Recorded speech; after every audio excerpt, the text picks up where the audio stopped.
Okay. About to start this stream.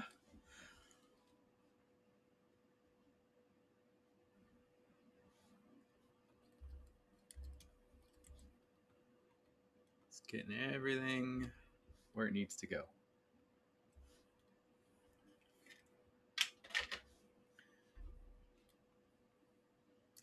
And we are live. How you guys doing? Welcome to this very special Sunday episode of the Not Real Toys live show, I guess we'd call it. Yeah, like I don't know. I guess I just called the Not Real Toys on Twitch, but part of me feels like since Not Real Toys is more than just a live stream, like I guess we should call it something, but I don't know. Maybe that's old school thinking. Not everything needs to be defined. Yeah, it's cool that this is so I'm trying to do about 3 days a week, twice during the week, and then once on the weekend. It's not a guarantee that at this time that Sunday is going to be the day, but we're going with Sunday for right now. We have some stuff like transitional going on in our lives, new like career stuff and whatnot. So it's a little bit of like a like don't want to make anything or don't want to write anything in stone yet. But for right now, three times a week, Tuesday, Thursday, and Sunday, as of right now, is how it's looking. And of course, if it changes at all, like if you're paying attention, you will definitely know because I'll post about it on Instagram, which is Instagram is like my hub right now for my where I pass information. If it's about Not Real Toys and something's changing, or I'm presenting something about Not Real Toys, then it's going to be on Instagram at Not Real Toys. So yeah, you'll all be there. As for any other, I guess they call it house cleaning items, nothing really going on. I've been working on Venom a lot, pretty much in my free time. Let me unhide him here, doing some good work. Actually, you know what? Let me go ahead and mask this for right now so I can come back to it after I show everything. Group from visible. Okay, cool. And then let's show head, teeth, solo off. Okay. A couple more things I need to turn on. So this is where Venom is as of right now. Very close for the base model to be done. Really, all the modeling that needs to go with it, at least in ZBrush. So I'm actually going to open up my notes right now, and just as I address things that's changed, it's going to remind me things that we need to do on the stream. I try to think about this stuff off stream, but sometimes there's just isn't time. So everything that's been updated so far, I didn't redo the eyes, but I changed my approach a little bit with how the eyes are sitting against everything else on the mesh. So now the eyes are kind of embedded into Venom's head. I made this change because I was looking more at Venom art in comics and in film, and I noticed that the eyes are really not above Venom, but more just slightly sunken in, and that the little bits of black around his eyes are almost like the eyelids for it. They're more defined than my more, I guess you'd say, simple approach. So I edited that a little bit. Let me turn this auto save off. Also, I'm drinking iced tea tonight instead of water because I poured a glass of water and I went to go drink it and there was already a fly in it. And I said, gross, I'm not drinking water for the rest of the night. Iced tea it is for the stream. Okay. Yeah, so I worked on the eyes. The tongue has been given a little bit of upgrade, looking a little more slimy and alien-like. More like it looks like a tongue, but like maybe it's not a tongue as we know it because he's an alien and it's like more like an appendage. So put the spider emblem across his chest. I worked on that for a little bit. It was tricky to find the way that it would go around his body. It's still not very well polished. So that's something that I'm going to put on the list here. Polish. spider crest. Added the little wrist web shooter areas. I don't know what it is on his costume, but it's just that little white rectangle, and that's where his webs shoot out of. So it's always, for me, been a part of Venom's look, so I put that in there. I worked a little bit more muscle definition and cleaning up the back. I moved his head up a bit. It was a little bit lower before. And let me see if I can actually turn that on. Turn that. So yeah, before it was like more down here.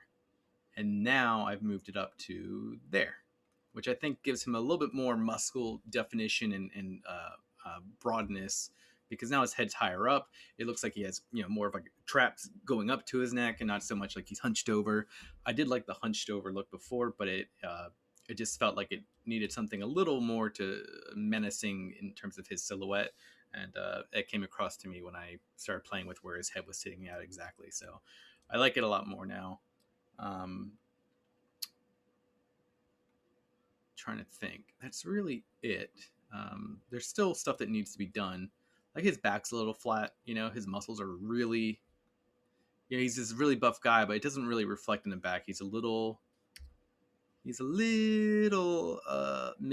I don't know if you'd say that's missed back day.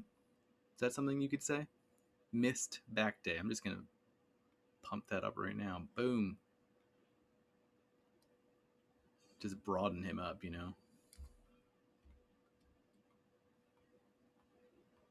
we go. And sorry, so I was looking at it, I'm like, I could just do this right now on the stream. The stream has begun after all. Like, I don't have to just sit here and talk to you guys like the opening of Conan or something before we get to the meat of the show. Yeah, so the back needs to be just worked on a little bit more. The biggest things right now are the spider crest area, and then finalizing the bodies. I gotta switch out the hands again.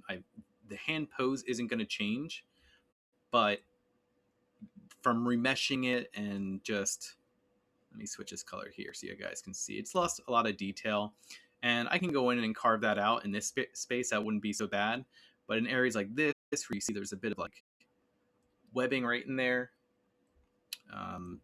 that's not ideal. I would want to clean that up, and cleaning it up the way it is right now would be dirtier than just going in, reinserting some normal looking hands that I had before when they were isolated, and then just merging them into the existing mesh. So it's going to be a little bit of a Frankenstein job, but hopefully once it's all said and done, I wouldn't know any better because there should be no scenes or details. Just sitting up here. So yeah, hands. I'm gonna say remesh hands onto body. I got to redefine the neck area a little bit. I moved it up, but that also made it lose a lot of definition here, and it's got to really merge better into the existing body mesh. So define, or rather just sculpt neck.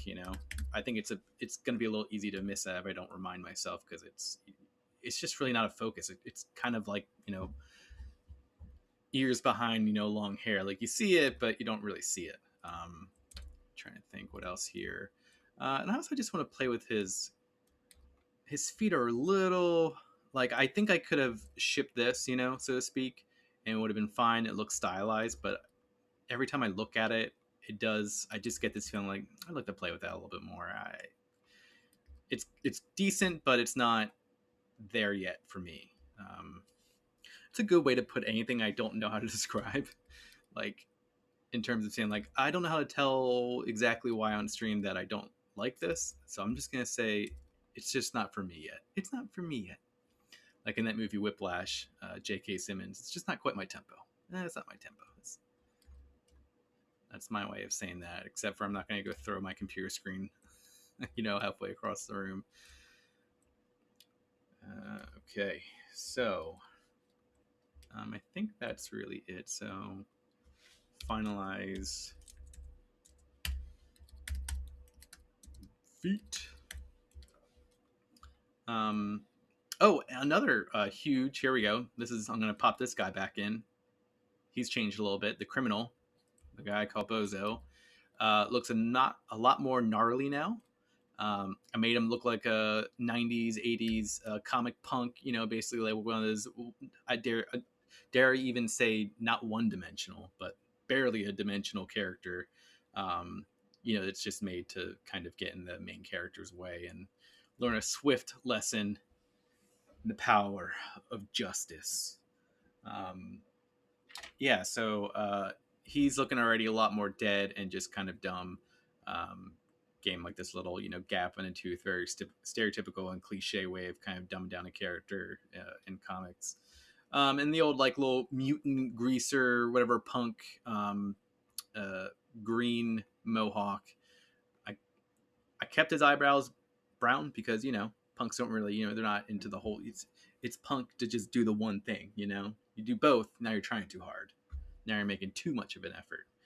Um, yeah, I got to paint like his. Let me make sure I say paint inside of mouth. Um, paint inside of Punk's mouth. I think he's upgraded from the name Bozo to the word punk. The punk. I feel like by saying the Bozo, the punk, it's like it's making it too weird. I don't know why. So yeah, the punk's head. I moved the camera over a little bit. I hope it's a better view. I have like a stoplight over here. I'm gonna jump over to chat real quick. But I have this whole, oh my god, look at the mess behind me. It's so bad. Yeah, I have this traffic light because there's a lot happening behind me. There's gonna be this whole space is getting cleaned up. I do have a few days off coming up in. Oh my god! So I have a Friday and then Monday and Tuesday off coming up, and while it's for spend time with family and stuff, I'm hoping I can use some of that time to clean up my office because I really have a decent vision for what this space is going to be, and I think it could be really awesome. It just needs some TLC and just made to look better. So my apologies, but it's kind of, I hope it's cool to see it now, you know, versus what it will become. And you know, the desk might not even be in this spot; it might be somewhere else. But yeah, it's gonna be there's gonna be some cool changes. Everything is coming together. Let me get a drink, and then we can start. I got these blue light glasses too, by the way.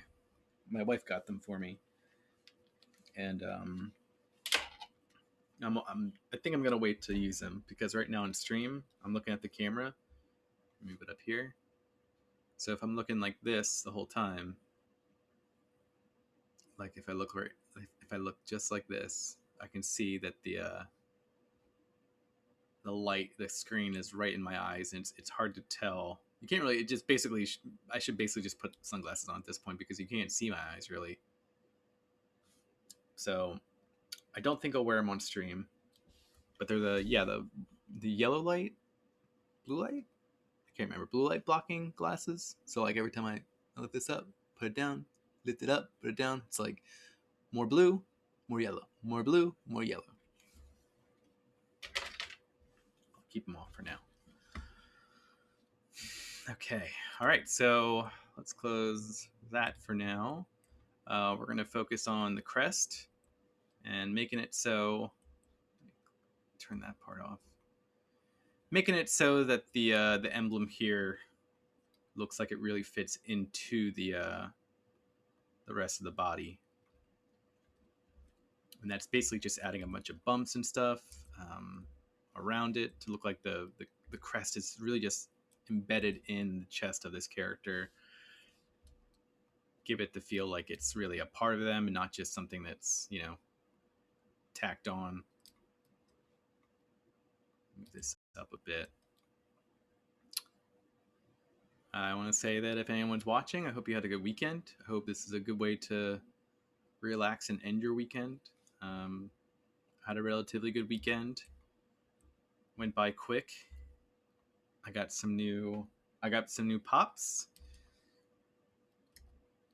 Went to a nearby town that has one of those like all pops collectible stores. Like it has like a few other toys and stuff, but it's really like 90% of it is, or maybe like 80% of it is like pop action figures. The store is called Alternate Dimension Toys, and it's in Newtown, Pennsylvania. It's awesome.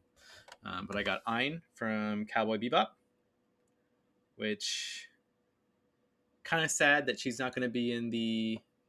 Actually, I don't know if Ein is a she. I always assume a she, but they. Um, kind of sad that they are not in the new Netflix show. I assume it was to probably save some budget on the casting, that they could put more into the budget of the actual visuals of the show, and then hopefully get enough viewers where they can afford a season 2 and get, more money for extended cast. But I get it. Edward doesn't even come in, I think, till like halfway into the series, maybe like episode 7 or something. Ein doesn't come in until episode 2 or 3. But yeah, really, I like that this is a pop that has a little face on there. Sorry, it's not coming in too clear. I think that's a setting on my end, actually. So if I put it on automatic, it might go in and out for a second. And then because I was working on him, I had to get Venom. This is actually a little bit of an older pop. I can never find the date on these as to like when they were made. It does interest me when I look at them sometimes. I'm like, this one looks a little like, you can tell this is an older pop. Like this is 100% a new pop. There's just more details in them, and there's a little more style being infused to the whole lineup. And when you look at this guy, he just looks older. First, he's a bobblehead. I feel like they're doing less and less of those, which is good because I honestly never liked the bobblehead ones as much as just the standard. I guess bobbleheads were the standard. Now they're moving away from that. Yeah, he's got the bobblehead. He just looks more old school pop. Like his head's a little higher up. I feel like they put the head much more on the shoulders now. But I kind of like that. I liked it almost like there's a silver age of Funko Pops, and they're getting better and looking a little cooler. But that then makes the retroness or vintageness of the pops, all the more apparent, and you can start to see the difference now between the production of the two. So, yeah, I'm amazed at how long pops have been around at this point and still seem to show no sign of slowing down. I even have like looked at like Google Trends just to see the interest in pops over time, and it just has been going up and up and up. Because yeah, it's been around for what like it's been in pop in our like zeitgeist of collector culture and fandom. Like it's been out there for I feel like almost 10 years now at least. I might be wrong. It might be even longer. I know the company's been around for quite a while, but in terms of Funko Pops being like a household name, I feel like that started almost about 10 years ago. And now it's just like, yeah, like even if you don't like them, you probably still have one in the house. Like someone probably gave you one. You're like, oh yeah, one of these. I've seen these. Oh, whatever. And I get it. It's not for everyone. Funny enough, my wife and I were just talking about this weekend, and she was telling me that before she met me, she didn't quite understand them, and people that collected them, she's like, oh, that's like, yeah, some people are into those things. It's not quite my thing. Like she surely wasn't a fan of them, but she understood that people have different interests and stuff. So yeah, but now it's funny that since she met me, pretty much by proxy, I've infected her and gotten her more into the creator or the collector culture of this whole industry. And but the part that I don't think that she knows, and maybe if she's listening now, she'll hear it, but like I kind of stopped getting into that before I moved back to my home state here. And yeah, like I had spent a lot of money before just collecting toys and stuff like that, like for my desk at work, because it was like I had my desk, I had my place, but like that was really it. That was like the extension of my I don't know my I don't know, like who I was and stuff like that. And yeah, it wasn't until I started moving back, moved back here, met my wife, and going to stores like that with her, that I started collecting again, because we would often go into the stores as like something to do. We'd come across one, or we'd be in a town that we knew had one, so we'd make an effort just to go out to the store and and then I just started collecting them again. And yeah, I actually made a vow, so to speak, to myself back in the day that I would stop buying them because I felt like I was just buying a lot, and it just didn't, I was moving a lot, and it just felt like I had to take care of it too much. And I was wondering if someday, if I just kept doing it, that like what I could, look back and not be happy about it. But I think the difference is that now I have someone to kind of like collect them with. She's not into it like I am, but um, I think her what's the word? Not consent to it, but um, like being cool with it, and wanting me to enjoy the collector side of me that likes to find cool toys and stuff like that. I definitely brought it back out in me now. It's like, it's fun to do with her, and I hope that when Rosie gets older, our daughter, that you know she'll get into it too, and we can go to stores and find cool stuff together. Like, I'm looking forward to the day that either she or I come to one of another, and we're like, they have this thing in the store, we have to go get it. And we're like, oh my god, we gotta go right now. Then we run off to the store and spend a bunch of money on cheap plastic, or freak out about it, and then that's a memory. So right now I'm outlining basically the crest around the area. I'm not caring about too much how good it looks, because the more kind of bubbly and I don't know, like ununiform it looks, the better in my mind that it will be. Um, Let me go ahead and turn the arms off because they're getting in the way.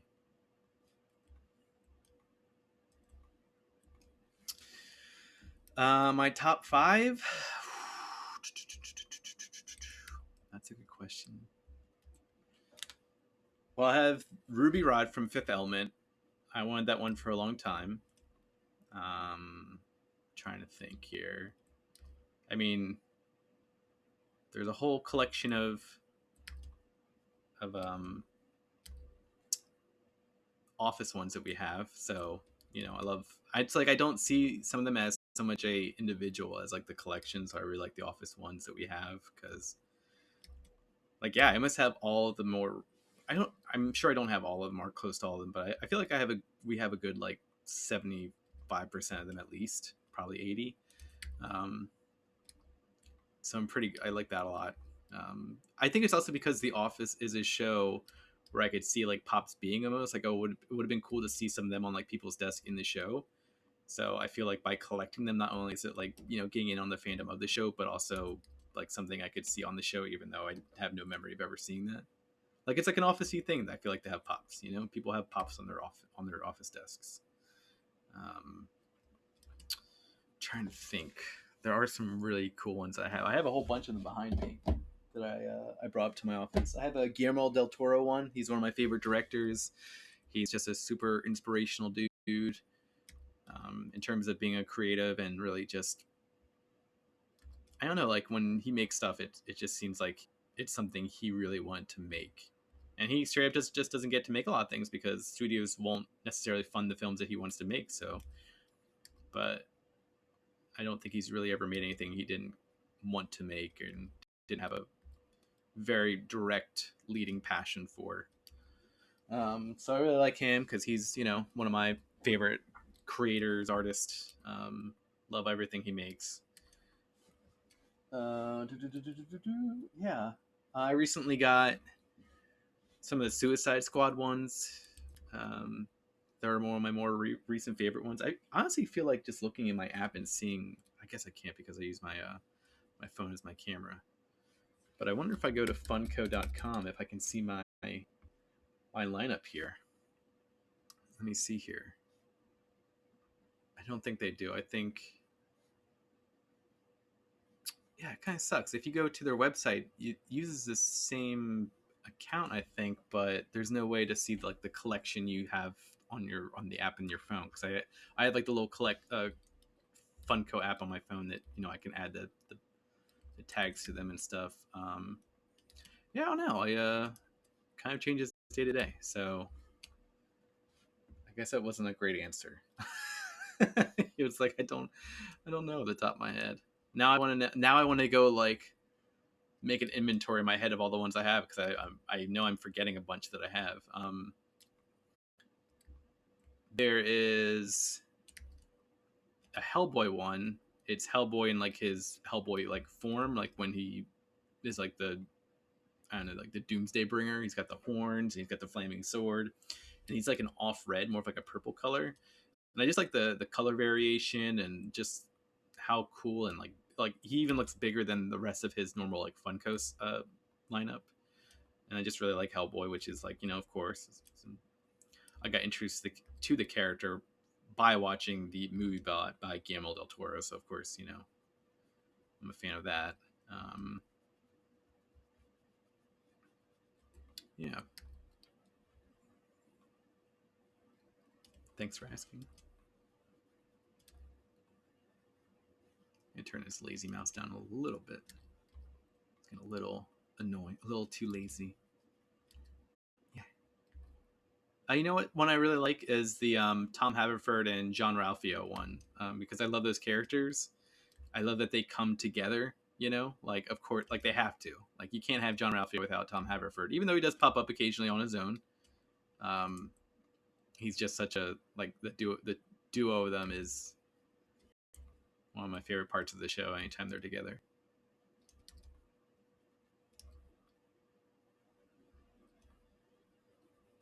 Okay.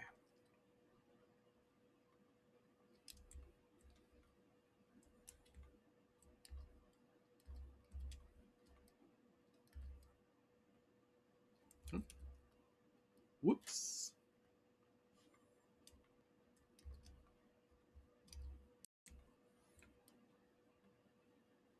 This is just going to be a bit of a manual process right here. Just going through and just putting the time in to add little bumps and stuff. Ooh, you know what? Exciting thing I did do this weekend is went Halloween costume shopping and got an awesome Halloween costume like set with my wife and our daughter. They tried their costumes on today and looked amazing. Our daughter looked freaking cute as hell. Yeah, like I don't know why we just don't like have her wear costumes more around. I guess that's like what people do with like the princess costumes, but I'm talking about like not princess costumes, like she like wear like a little like wolf outfit from her cousin's this past weekend, and she looked super cute in that. It's like, why don't we do this all the time? Like, who would care? People would love it. We'd go walking around like, oh my god, what is she wearing? I'll be like, oh yeah, it's her wolf costume. She loves it. Like, why not? But yeah, but then I got a costume for the stream, and it's something that I'm very excited for. I'm trying to think of like best way to utilize it, even like come up with a different maybe I don't know theme for the stream where it's we take the traditional colors and make it a little more spooky, a little spooky. Um, but yeah, I think it's gonna be fun to do a Halloween stream, and I'm trying to think of a good like thing to do on we're gonna be wrapping up the Venom sculpt here tonight. I'm not gonna go into the rendering view of it tonight, so if I get this done early, I'll probably just shut off the stream.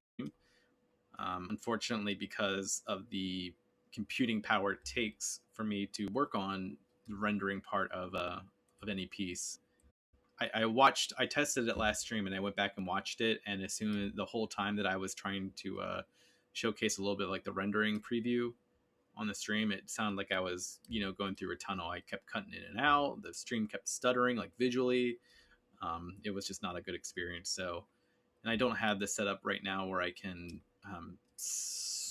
like basically send my computer to another third party streaming service. So like, excuse me, I had the idea where I'll have my computer and I'll basically send out an additional monitor or display port to the computer that streams. So it basically takes in like an HDMI cord. similar process in the same way that I'll do game capture, where I have like a game capture card and it just takes HDMI. I can do the same thing with my laptop, and I think if I do that, then I can capture the rendering and whatnot. But yeah, just not set up at this time. So apologies. It takes a long time to get through rendering anyway, and it's just as much of a tedious kind of, trial and error process that might not be as interesting to watch on stream anyway, but it'd be cool to show it. So you're not missing much, but I'll get to it. I'll get to it here. I should be able to have it all set up by the time we finish the next character, which I think I have an idea of who it's going to be. I'm not sure yet. It's like a big deal. It's like, oh, this is the second character, and yeah, like it's a, this is, I don't know, it feels almost like a bigger deal than doing it for the first time, like choosing the first character. It was easier to choose Venom because I had been wanting to do him for a bit. Movie was coming out. It felt like a good time to, work on the character. There's some other stuff coming out soon. I could think about that as in terms of like stuff to work on. But I don't know. I don't have a strong gut feeling about it, which character to kind of go with. Okay, so this is the sculpt. Let's turn that color back on. Just add like a little bit like veins and stuff like that. And then let's turn his head back on.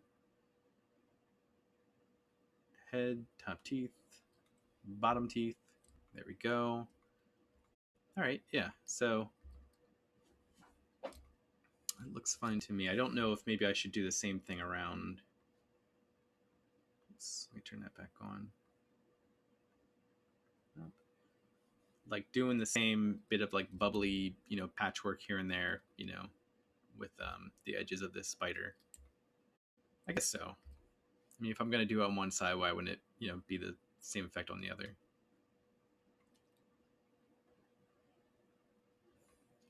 It's kind of like it's all one piece, but the body is still kind of patching pieces of itself together. And it's almost like it's almost like this is kind of a gross metaphor, but almost like it's like a scab where it's like it's connected, but also you could like peel it away.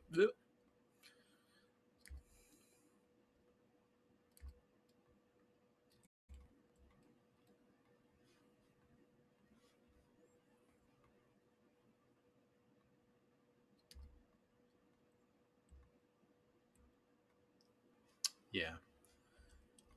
All right. Yeah, I like doing. Oops, that's not. There we go. Let me just turn that off so I can get past the arms.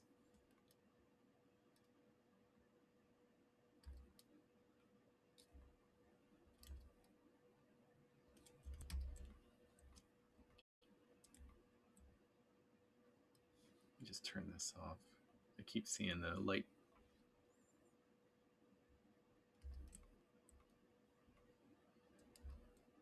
Okay. I'm not gonna do too much crazy. Like the geometry here is very low, so I don't have to go crazy with the details of it. It's really just kind of getting a form in there that it's gonna pick up on when I remesh it and give it a higher poly count.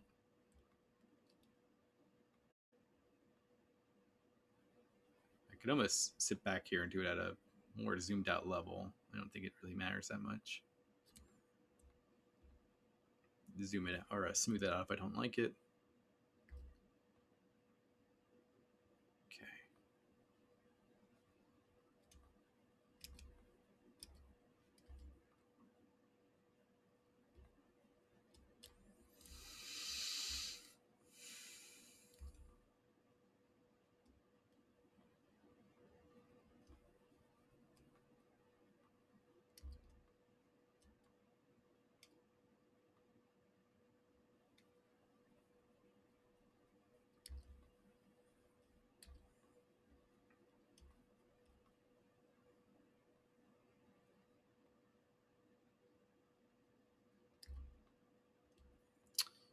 Okay, it's looking good.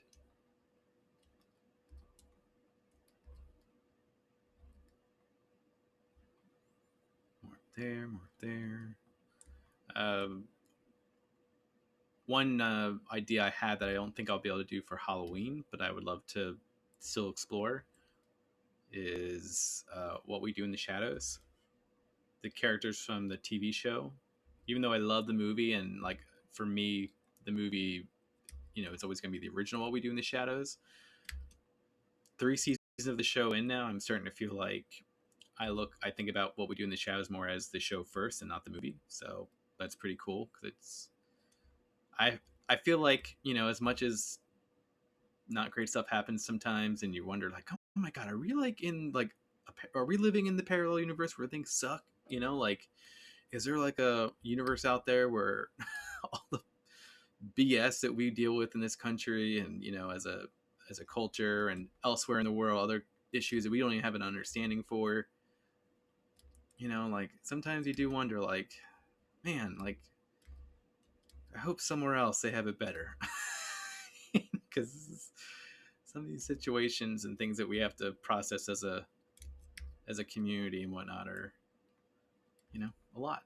Um, but one of the things, and it's a small thing, you got to take your wins, and that we're not on the most cursed timeline, so to speak, is the fact that we have what not real. What is it? Sorry, not real. What We Do in the Shadows, as both a movie and a successful TV series. Like, thank you, because I needed more of What We Do in the Shadows after seeing the movie. I saw the movie like twice, I think twice in theaters, after having already seen it like on demand or something. A friend of at a job I was working at prior had shown me the movie, and I was like, this is amazing. I think I was aware of it, having seen a trailer of it before, but I didn't keep up with it, and I didn't know it had already come out by the time I had seen it for the first time. Um, so yeah, but now I get to watch it at home, and I feel like it's just as good as the movie was, if not better in some different ways, because it's longer. You get to invest more into the character's development, and they can tell richer, connected stories. Anyway, I saw we watched that on Friday. I think it was Friday night, and I love that show. It is so good. It Some episodes, it has its better episodes, and then it's kind of that one was okay episodes, but I've never watched a bad episode. I've watched like weird ones, like that was crazy or that was weird, but such a good show, and I would love to do those characters for the for Not Real Toys. I think I just don't want to like work on 3 characters at once, and I feel bad choosing like one or the other. Like by themselves, it's not as I don't know, like it just doesn't feel as satisfactory. You would want to do all 3 of them, so maybe I'll just do like a character likeness of just the heads one time, and do just be a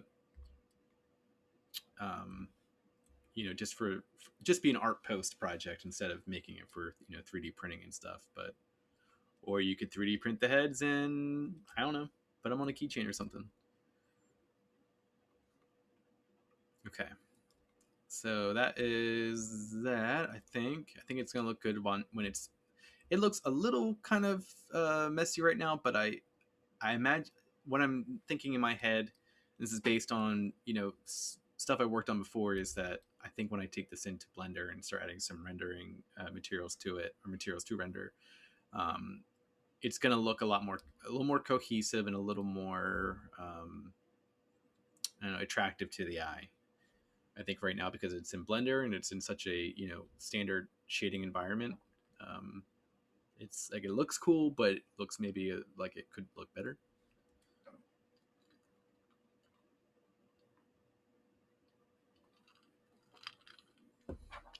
Okay. I don't think that. Okay, so I'm gonna take off the neck part on the list, or not the neck part, the crest. Polish the spider crest. We got that done.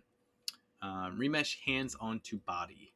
I guess I could do that first instead of working on getting the neck into the right spot. So I have the hands backed up here. Oh, looks like they got a little bit bigger or a little bit smaller. That's okay. I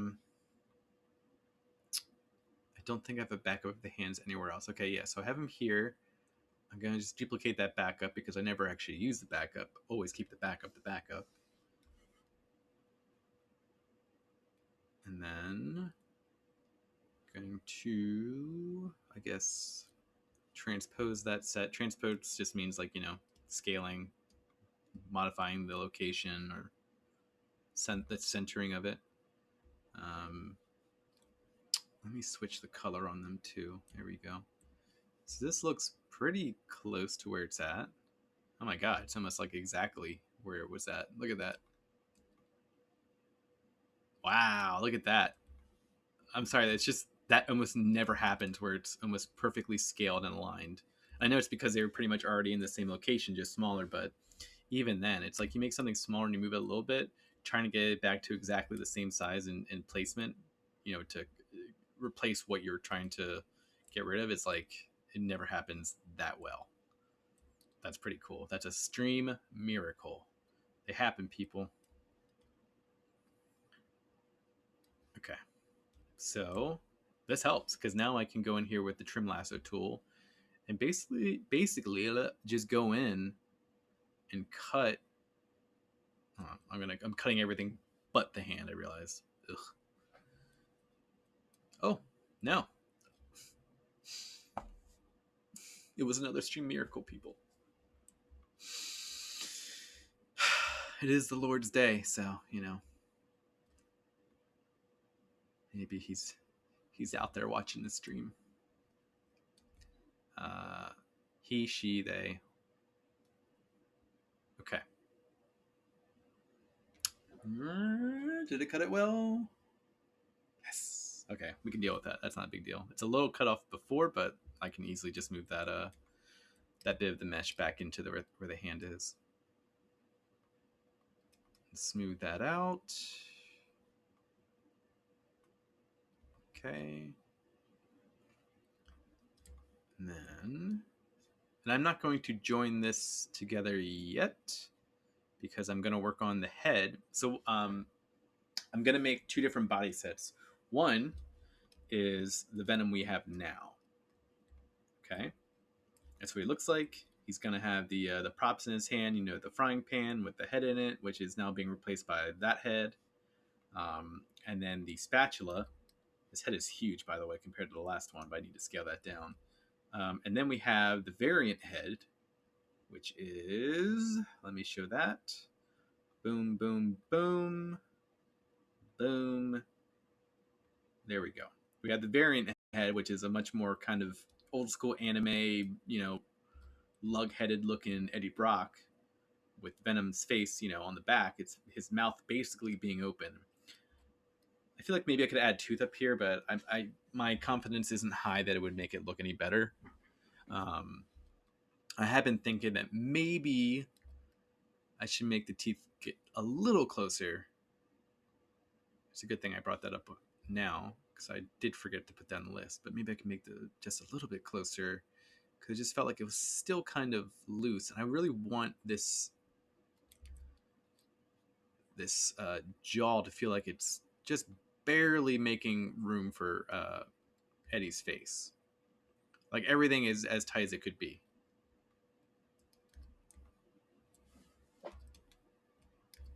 Okay.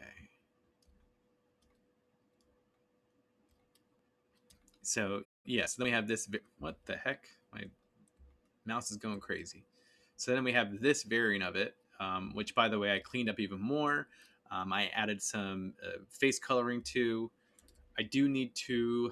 I think I need to remesh it though because when I brought it into Blender before, it's okay. I think I just need to sharpen it up a bit. The lip was just a little bit sloppy. I think it's just right here.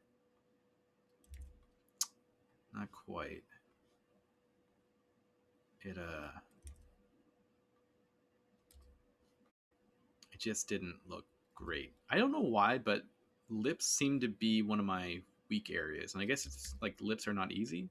I think I've heard that before. That like hands, lips, like shoes and feet are some of the harder things to get right when it comes to like character modeling.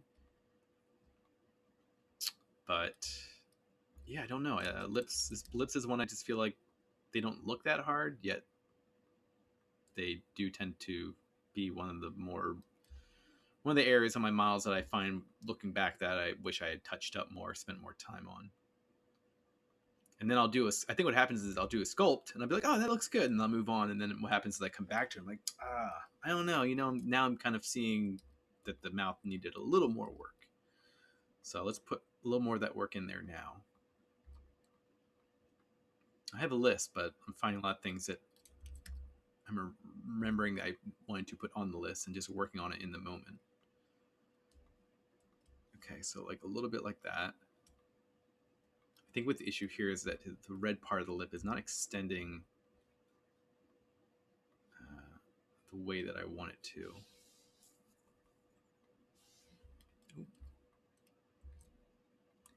Where is the lip color is the question. That is not it. Maybe this one? I don't think so. Nah. That's fine. I don't need it to be an exact duplicate because I can just go over it again. Let me just take all those extra parts out there, slowing the process down. And then just recolor the lip, which is fine because the lip itself isn't, one solid color. There's different shades and whatnot in there. And I guess while I'm at it, I should color the mouth, or color the inside of the mouth. That way, when it's in the rendering mode, you don't see what looks like to be very well lit, normal skin color looking, flesh inside the mouth instead of like a dark red color. I just use black because I don't really want them to see anything in the mouth. There's certain areas I think that it's actually better to just keep any detail from, and I think when you start putting actual things in the mouth and whatnot for people to see, whoa, got a little bit of an Assassin's Creed Unity moment right there. It starts to it's almost like sometimes too much detail can take away from the piece because your brain is too busy on that you'll lose sight of the bigger picture, and you just don't want that. Unless it's like one of those really cool old Renaissance or whatever oil paintings that you see at like a art museum where they have like a million things going on, like Renaissance. Yeah, I think it's got to be Renaissance because there's like the whole subreddit around the idea of accidental Renaissance pictures. So yeah, they have like a million things going on. Okay, let me find. I did not save the right palette colors for this. I'm like struggling to get back the old ones. My bad. Okay, that, you know what? I might just have to do the coloring over, which is, I think, okay. I'll just duplicate the head and then switch to that. Give it a full fill. Get a little bit closer to normal flesh color here.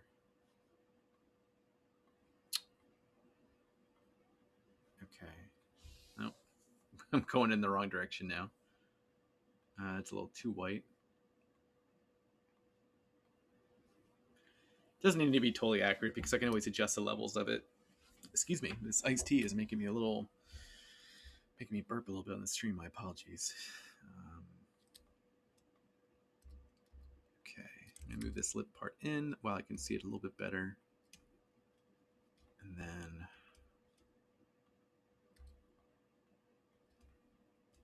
here we go. Okay, going back to blue color here. I'm going to, I guess, manually paint because it's not really, instead of doing like a symmetrical paint.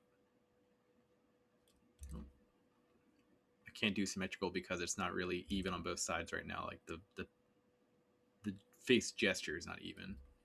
Which ideally, the best way I could have done this is to have done the symmetry of the face first and then painted and then broken symmetry for posing. But your boy didn't think about that first. So apologies for the unprofessional streaming sculpting uh, going on here. Do the nose. Nose you want to make a bit red. And also keep that red right there. So he's got a pretty deep face, face like subsurface map right there, or color map. I'm going to go. Oh my god! I didn't even save the freaking skin color. Ugh. I feel like my brain is going faster than my hands right now. So let's just do it again. Wait, is that the right one? Okay, that's close enough. So I don't have to do it again. I do want to make a little bit of a brighter map right there, right there, right there, not right there. And then I just need to form that lip better. It's just like not great.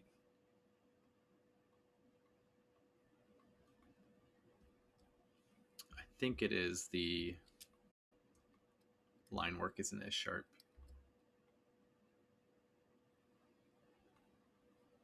Yeah.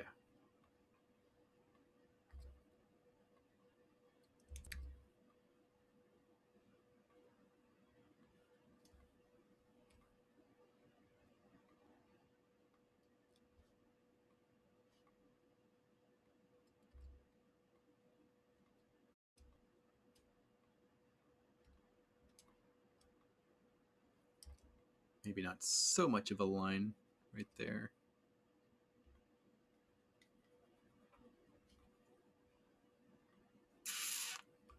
Okay.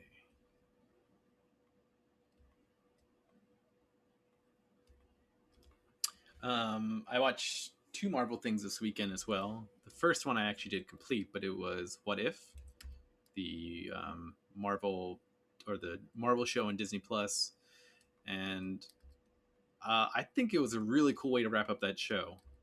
I didn't know that it was all going to be connected in the end. I don't know if that's something that's how the comics are. If like the What If, I don't even know if the What If comics are like, a special occasion or if they do them like as a, a season, a series. Um, so yeah, I don't know if in the comics, I'm saying I just personally don't know. Like I wish I did.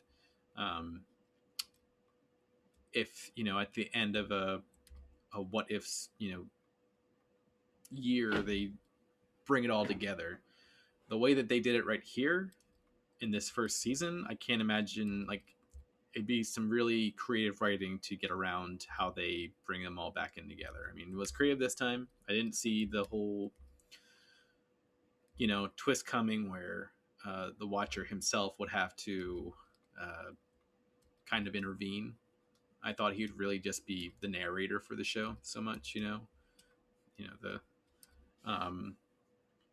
but yeah, it was really cool to see everything that you had watched amount up to something bigger, because there was episodes that were like, okay, and there were some cool episodes, but having them all kind of or having them all connect at the end brought all of them up together.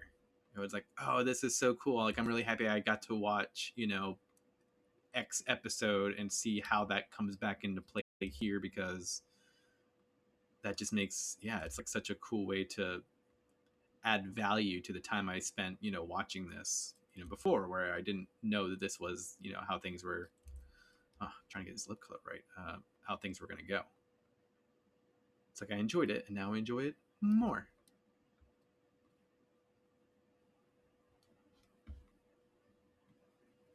And then I watched, at least started to watch. Unfortunately, this dream had to come and take me away from it, but I'm happy to do it. My wife and I started watching Black Widow, and so far from what I've seen of it, I liked it. My favorite part so far, and we're probably about a quarter of the way through the movie, so not a lot, is the song they use at the beginning, the Nirvana song. It's Teen Spirit, I think, right? Yeah. And I don't know. It was cool. It was cool the way they used that song. I know there's a bit of eye rolling right now anytime that Hollywood uses like a rock song or something. It makes it, you know, kind of like kiddie, not kid, like almost like children's what the heck do you call that? Like a children's song, like an old one, you know, a lullaby, almost something like that, almost like a lullaby, or vice versa when they take like a, you know, traditionally what's like a kid's song, like they did it in Age of Ultron where they took the Pinocchio song, you know, and Ultron made it his weird little exit tune in the first quarter of the movie. Um, I'm with it sometimes. Sometimes it does feel a little like, ugh, like you think you're making something cooler than it is, and it's not. It's just kind of coming off like a bit tacky. But I think for this movie, I did like the use of that Nirvana song. I thought that was cool. I was like, oh, I want to like find this song on Spotify and listen to this version of it. It's a cool cover of it. And I felt like it went really well with the place that they played it in the movie. Like, yeah, this feels very well suited for this scene. Like, what's going on with the characters. I found out recently that uh, there was in the movie Kick-Ass, there was a very different song that was going to play in uh, the scene where Hit Girl basically takes on a full set of goons, like in like a apartment, and it's like this crazy awesome scene. They played it up in the trailers where she in the movie she basically has lost everything, and she's like, "F it, I'm going in. I'm just gonna like completely go berserker mode and like unleash everything that I got on these fools." And they play God, was it I know that song too. They played a very, I felt like what Hollywood would play in that scene, a very like, you know, female kicking ass type song, like where, you know, very much points out that, you know, she is a female and is kicking ass. It's like, yeah, okay, like they did the same thing in Captain Marvel. Cool, girl power. But then I found out that they were going to use a Guns N' Roses song instead, and the song that they had planned to use was so much better than the one that they used in the movie. It wasn't like Welcome to the Jungle. It was it November Rain? Yeah, I think that's what the song is called. Sorry, I was like born. Yeah, November Rain. Like the crazy solo part towards like the end of or towards like the 3/4 of the way through the song. It's a long song. I watched it. I watched the scene and I put that song on, and I was like, "Damn, this would have been such a cooler scene with that song in it." Not that the scene that exists now is bad. It's just like, yeah, that was cool. This is better. This should have been in it. It would be cool maybe to see like a director's cut of that film where they put that song in there, because I would watch that. And I can see how during that scene in the movie, because what I read was that they showed a screening of the film with that song in it, and during that scene when the song popped up, like the whole crowd was like going wild for it. um so I was like, yeah, I could see being in the theater during that moment and like, you know, like like losing my shit that how badass the scene is coming up, you know, or that's unfolding in front of my eyes. Movie magic.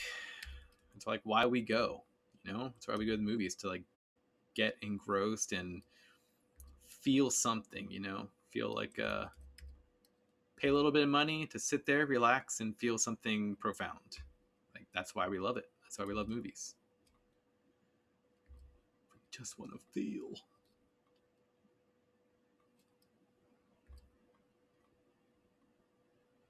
Okay. I don't even. I have been on automated mode right now, just going through and doing stuff. I don't even remember what I just did. That's how crazy that I'm like in the zone right now. That's basically what happens when I just do this by myself. I'll just sit here, you know, I'll be watching TV with my wife, I'll be in bed, and I'll just be going through and doing stuff. And then I blink and it's like 4 hours later, and I'm like, oh, I should probably go to bed soon. What did I get done? And it's like all this stuff in front of me. I'm like, all right, cool. I was in the zone. I'm like having thoughts half the time about things that have nothing to do with what I'm working on. Okay. I'm dead serious. I don't even know what I was just working on. Like, I'm just control. Okay, so I was working on the hand. I was working on the face. Okay. I'm like waiting for someone on stream to be like, you were working on that. Yeah, so I was working on the lips, trying to get that better. Still a little, looks like he's got a little bit of, you know, oops, lip color kind of flowing through over there, but that's fine. Just fade it in. I'll just fade it in.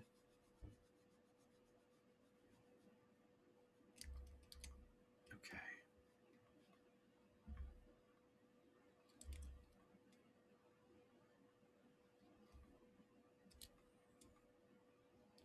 I can still see it. Ah!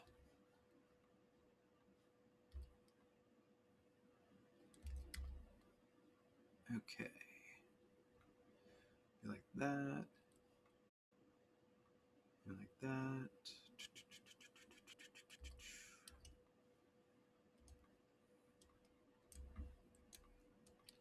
I think he does need some upper lip, 5 o'clock, shadow looking type blueness. So back here, totally lost the color again. I'm so bad with the color saving right now. I'm usually pretty good with it. Oh, just add a little bit, little bit, little bit, little bit, little bits. There we go. Okay.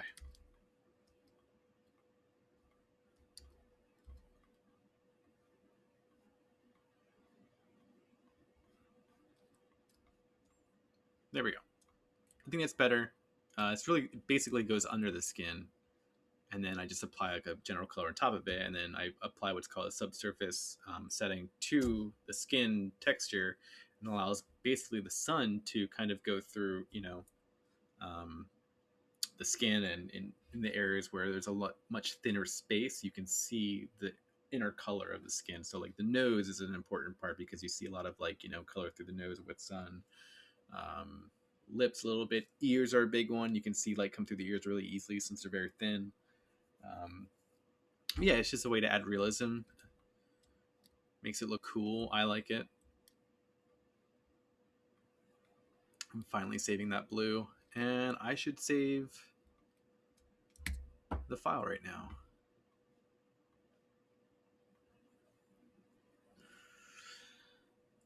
You know what I forgot to do? I forgot to bring up my wallet, which means all of my Not Real Toy stickers are downstairs. Not all of them. Well, all of them are downstairs because I have them in the drawer downstairs. But then also, I usually have a few in my wallet, and that's what I take out to, say right now, like, hey, I put the sticker on screen. I say, if you're watching the stream and you want a sticker, just mail me at Not Real Toys, or sorry, mail me at hello@notrealtoys.com with your name and address. Give me a follow. Put your follower name in there if you want. But yeah, I'll send you like 3 stickers for free, and it's just to say, hey, thanks for watching, thanks for supporting.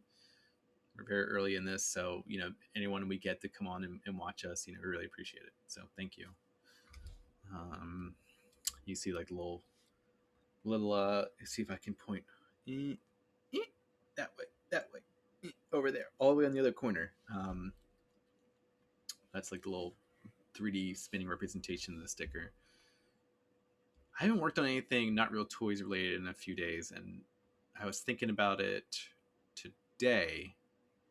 Man, I really want to work on like the opening animation of the stream so that once the countdown is over, it doesn't just come in to me like awkward. Like I'm just basically sitting there like probably for the last minute or two waiting for the stream to start, because I could start early, but some people do sit there early before the stream starts waiting for the countdown, and I don't want them to think that if I start early, sometimes I might miss it and have to. It's like it's good to just set the standard. It starts at this time. You're not missing it if you get on at the last second before the stream starts.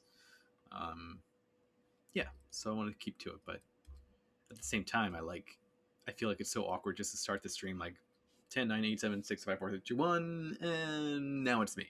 Like I want to have like a little bit of an intro, a little bit of a hype intro.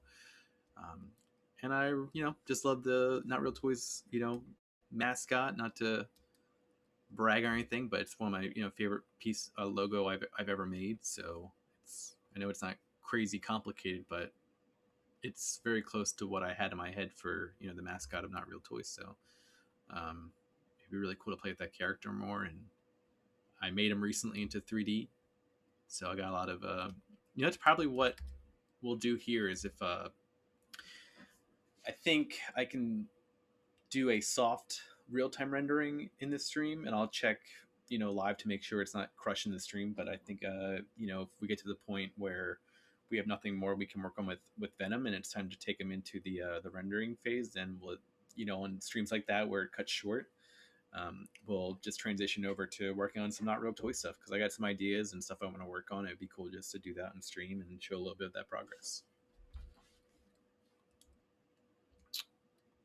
Straighten that out. I'm just cherry picking some stuff right now that probably no one will see. Okay, so I got that Venom head. Now his head is still really far up, or still really far down compared to where the new Venom head is, and we can change that pretty easily. Oh, let me go ahead and just select all of that. Oh crap.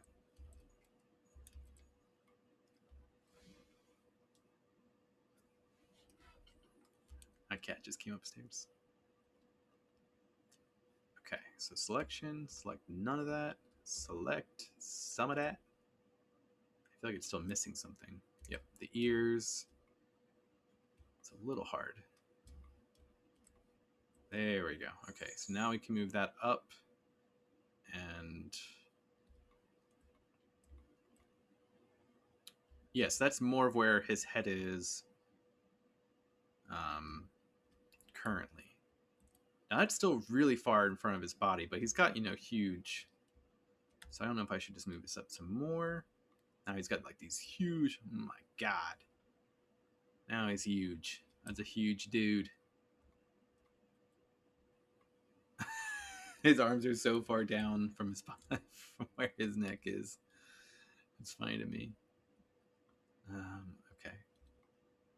Something like that. I feel like that's a little more natural looking. Whereas this one was over here. Oops. So that's pretty much, that's weird looking. Yeah, that's pretty much where it needs to be. That's kind of cool. I don't think I've ever seen anything like that where it's like Venom's face like all the way to the nose, almost like a Power Ranger helmet, you know? But then like the mouth is exposed, like he could talk to it, like, you know, almost like how like Batman has, you know, the cowl opening for his mouth, and a lot of other superheroes too, not just Batman. Okay, there we go. Wait, why is his head still shown? There we go. Okay, so like that is, yeah, the placement of the other head. Okay, so if I have that, I need to work on the neck a little bit more, and then I need to actually fuse the jaw with the rest of the head. And I guess I should do the same thing with the eyes. Oh, there's so many small little tasks. This is what happens, that you feel like you're close. Like, okay, I should be able to finish that up. And then you start going through the list and just seeing things like real quick, like, oh, that needs to be fixed, that needs to be fixed. Like, this is pretty simple stuff, all things considered. You know, it's all visual. You're just looking at things that don't look right. Like, how do people that, and I know they work more than just one person, you know, everyone has a job, but like, how do people like do this stuff when they're building rocket ships? How do you build a rocket ship and feel confident, you know, that you've gotten every small little part that matters? Like, oh man, that one screw, it's just one screw, right? It kills everyone on board if it's not in. You're like, oh, okay. Okay. I still didn't. The hell have I been doing? I've just been like playing with this back part. Okay, so that's not that piece, is it? There we go. Ooh, it kind of looked like symbiote, like the way it was smoothing back into the area of the back. Cool.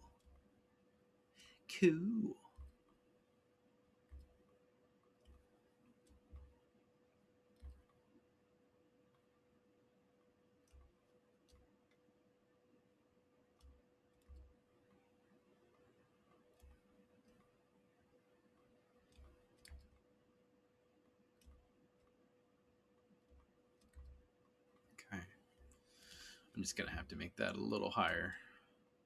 My God, this sub projection is back at 1 or 0.6. I don't know where that's coming. Like, it never used to be that before. It used to just be 1. I must have messed something up and didn't realize it. Now it's constantly opening. Like, it just jumps down to 0.6 instead of being at the normal 1. So I have to keep what I'm used to in the program doesn't work the way that it should. At least the way that I expect it to do when I'm moving about it through it pretty quickly. Okay, so that is that. I think that looks good. It looks like it's not really centered, but it is. Okay, that looks fine. I don't want to lose any of this stuff because this is pretty important. So I'm going to duplicate that Eddie's head, move that up. I have so many backup folders right now. It's crazy. It's getting real messy in here. What the crap? I'm just going to move it at the very top. And then I'm going to move or duplicate the headpiece. Move that all the way to the top. I'm sorry, you guys can't really see this, but I'm basically just duplicating folders and organizing them so that I can save, and then there's a proper backup made, and I can start making changes that I may need to reverse and use an old backup of a mesh of.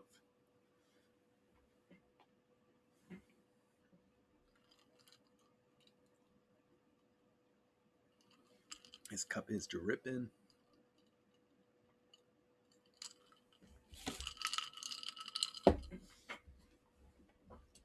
Sorry for the ASMR natural sounds there. Okay, it's done. All right, so we are going to take the jawline here and delete that because I don't need that. This is a folder that has already been backed up, so I can delete the parts I'm not using, like that guy. And I can start fusing this stuff together. So that's the back. So that's okay. So let's just go ahead and merge. And merge that.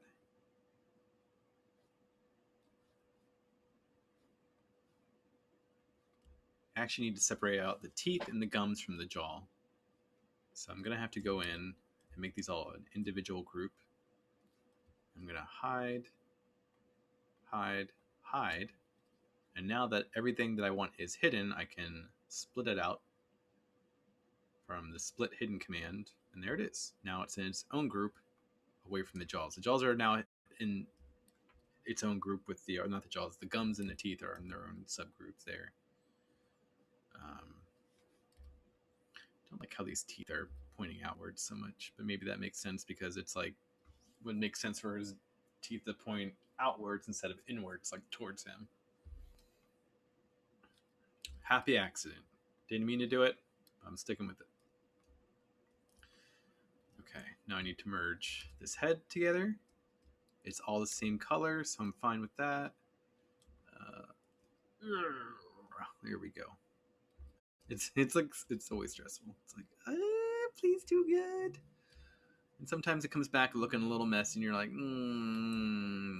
let's try that over.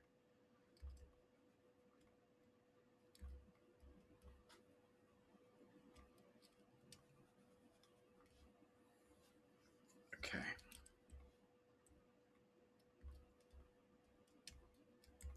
Now I can add a little more detail to this space because let me just turn that on like that. Because it's one piece, so I can start being a little more playful with how the finalized look is going to be. Okay. I should probably break symmetry here. I'm just adding some lines, making a little more, just adding some definition that I think that when you zoom out and you see it, it'll make it look a little more organic. Like this eyepiece right here, I'm going to do the same thing again, where I just have the bumps coming out over it and stuff. making it look like everything is kind of newly formed and just holding together based on a whim. You know, like, oh, okay, this is just overlapping here because that's how the creature is. That's how they make themselves, form themselves.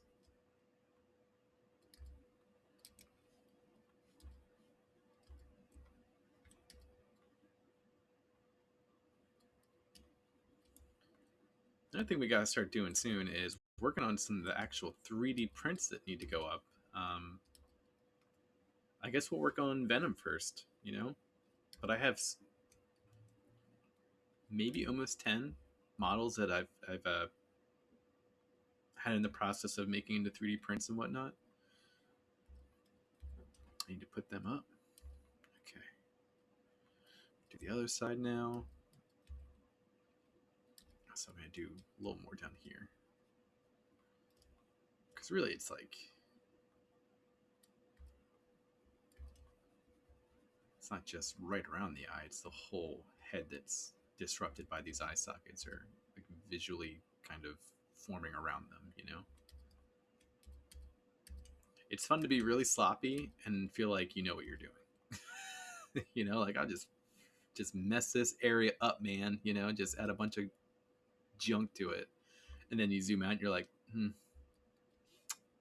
perfection. It's exactly how I imagined it when I didn't know what I was doing.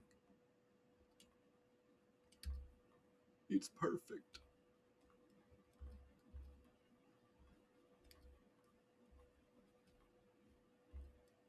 I feel kind of bad that I haven't seen the movie yet. I am going to see the movie, like not this week, but next week.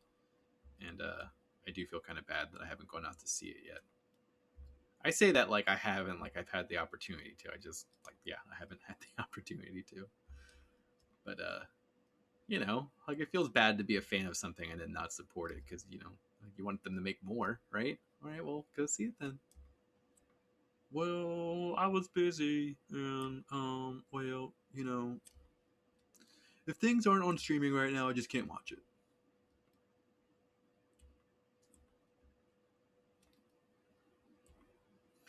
The only thing that sucks about this area that I'm working on right now is that like no one's gonna see it. You know, like okay, they might see it, but in terms of like the first thing they see, this is not going to be, you know, this is not going to be the book cover. They're going to see, you know, this view and then the other view with the head, you know, straight on or very much at an angle, close to straight on. You're only going to see this, which is one of my favorite parts of the model, to be honest. Is, in either like the little, here, I'll just do it right now, the little turntable. You can do a little turntable movie in here. Turntable. It's actually recording a movie right now of the turntable, and then I could post that to social media or something. But yeah, it's like, man, this is a, I feel like, you know, pretty cool little way to show Eddie inside of Venom, and I feel like it fulfilled the need of what I was looking for by having both characters present in the scene. Um, but yeah, like no one's gonna see this. This was work back here. It's fine. I'll know it's there. I'll be proud it's there, and then you know, that's what really matters. Am I cool with it? I'm just adding all kinds of goopy bumps and whatnot all around this character. I'm not gonna. I don't think I'm gonna do that for the body because I worry that by doing that, I'm going to cause it. I'm just gonna do a test right now.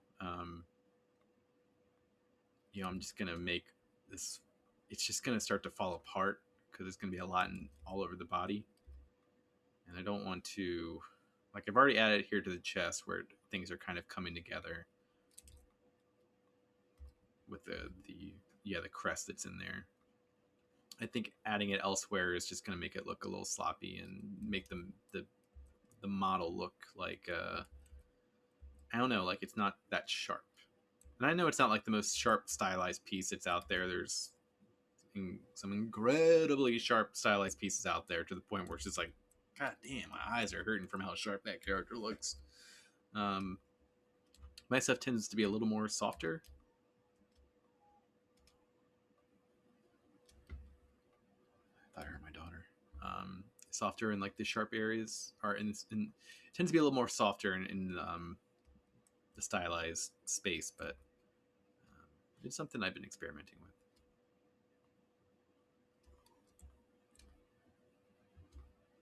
Just playing around right now. Okay.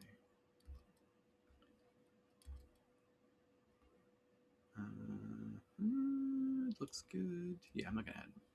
I kind of like that little one right there, like a little bit of a muscle, but that feels more like a muscle to me than, you know, the symbiote texture.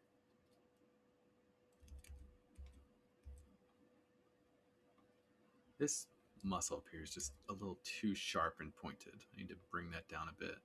I'm gonna actually remesh most of this, I think. Yeah. So I still have time to bring in the shape a little bit and refine.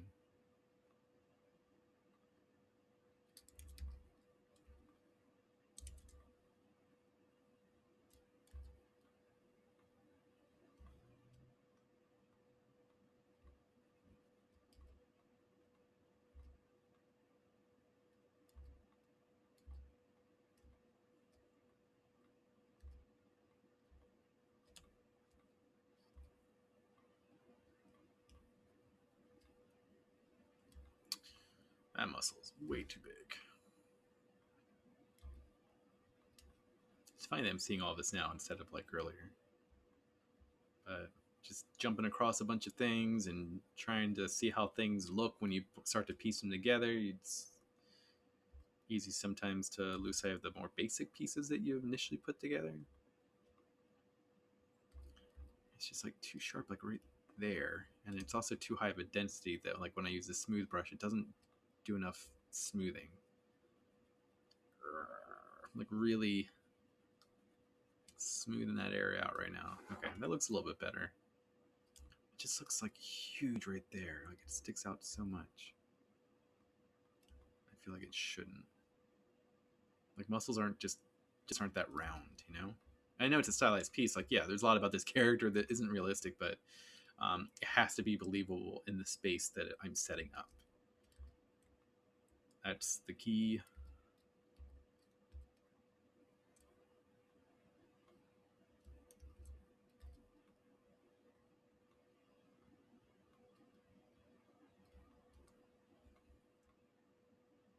Okay. Okay.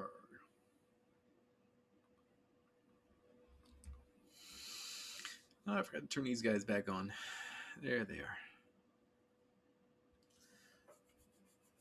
Okay, so the last piece here with the body mesh is I need to make sure that I'm not going to do it with this variant head. I'm going to do it with the original head. That the neck and the head are just well put together, you know, that it looks, because right now the neck kind of just looks a little like pasted on there. And it doesn't help I have this giant tongue in the way. So I'm going to do that a little bit more. I should turn off the color of this. There we go.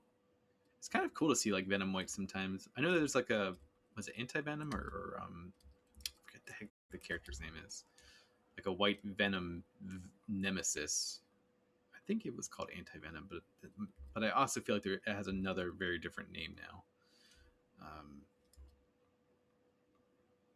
And that character looks cool, but also, you know, very different in terms of how the colors are, you know, laid out on him.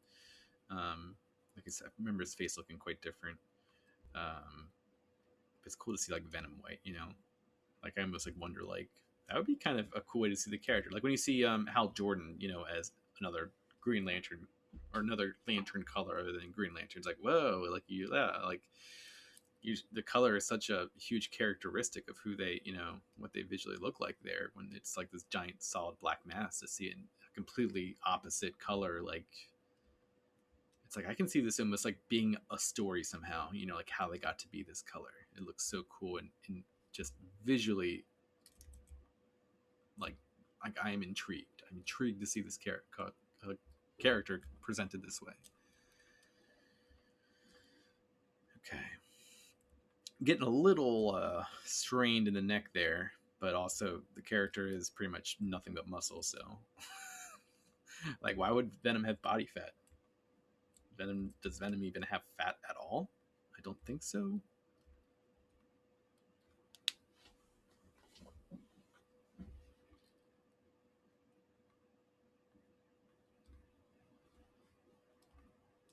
Okay, so if we turn this back onto this, hey, what the heck happened to my eyes? Oh, there we go.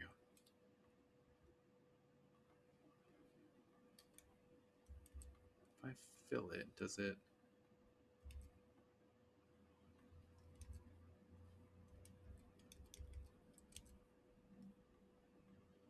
So I must have been using a different black before, but I kind of like this gray.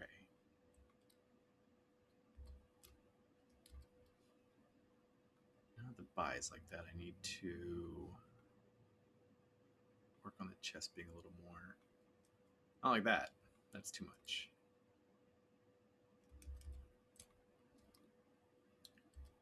It just looks like the neck is sitting now on top of the body, and I need it to look a little more blended in with the body.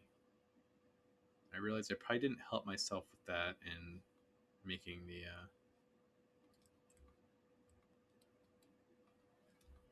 like stretched out look, here.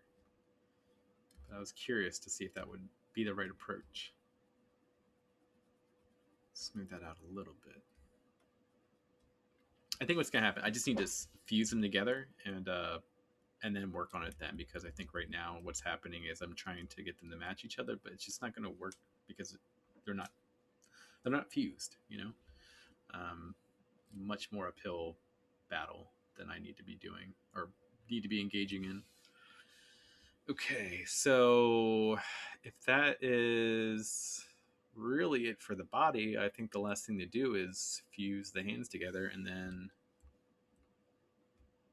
that's it. That's it for the body. So let's go ahead. I'm just going to duplicate these hands because, like, I already got them in such a good place again.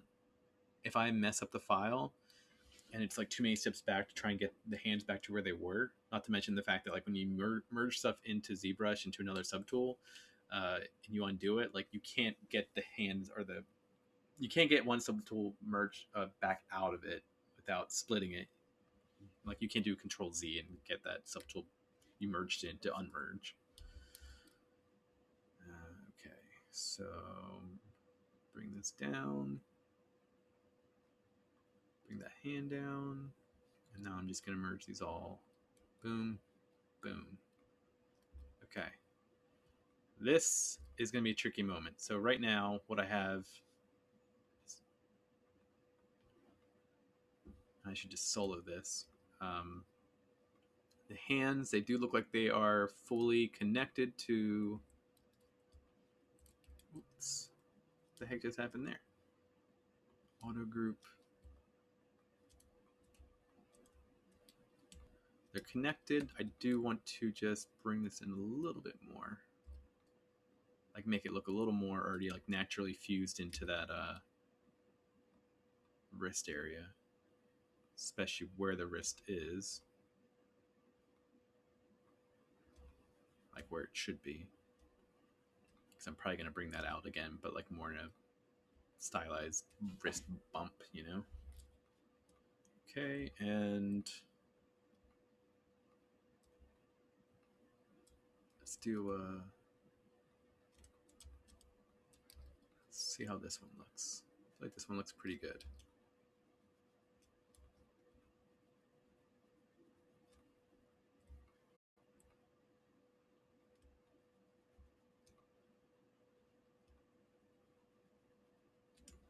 Okay. I'm going to duplicate it. I'm going to save because this is super paranoid savey time. And then once it's done saving, I will I'm going to fuse the hands to the body at a very high poly count. And then we'll look at merging the two heads together. It's 9 o'clock right now. I still got another 2 hours of the stream. But I want to go just take a quick break, and then we'll be back. So let me just get this. Okay, I'll be back.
Okay, sorry about that. I think that was a little bit longer than 5 minutes. I like being very honest on my stream and just, talking about things in my life. So I'll tell you that I was downstairs a little bit longer because our daughter is, I think we think that she's still teething. I mean, she's very much like a new toddler, so she's got a lot of, we think teeth coming in still and some sleep regression stuff. And it seems like it's going to be one of those nights where she doesn't get as good a sleep as we hope that she does. So, yeah, like you know, it's the joys. It sucked that she doesn't sleep well, but then also I had to go downstairs and she was laying on me and I was comforting her and rubbing her back and she's just passed out on my shoulder and it's just I love doing the stream, but for a second there I was like, oh, I just want to like take her, back to the we have like a little chair in a room and sit her down on on me and comfort her back to sleep because it's yeah, it's awesome. Okay, so we have. Ooh, what happened there? Oh, my bad. Okay, so what's going to happen now is we are going to merge the hands together with the body. That's where we were at last time. Okay, so moment of truth. Let's see how this does.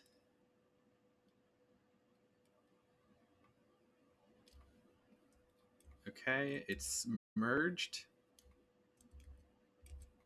And how are the fingers looking here? That little bit of webbing's okay. That little bit of webbing's okay. It's looking sharp on this side, so I'm guessing it should look on the other side. Oops, let me move out of this. Got a little bit of webbing there. Let me just turn the line work off. That's okay. That's okay. This is the only area that I really like. Wish I could clean up more, but again, like no one's ever gonna see it. Got a little bit of a bug on my desk. But maybe I'll just give it a little bit of a line right there, just to make it look like the nail's going more into the hand than the hand is just absorbing the nail. Get out of here, Venom butt. Oh my god. Butt was too thick. I couldn't get it out of my view.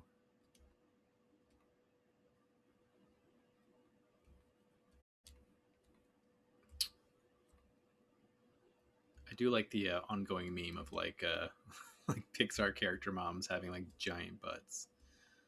I wonder if they make fun of that like in their own studio, and if that's something like they're aware of now, and they're like, we can't like like we can't feed into our cliches, and give the CG industry room to make fun of us for anything. We're perfectionist.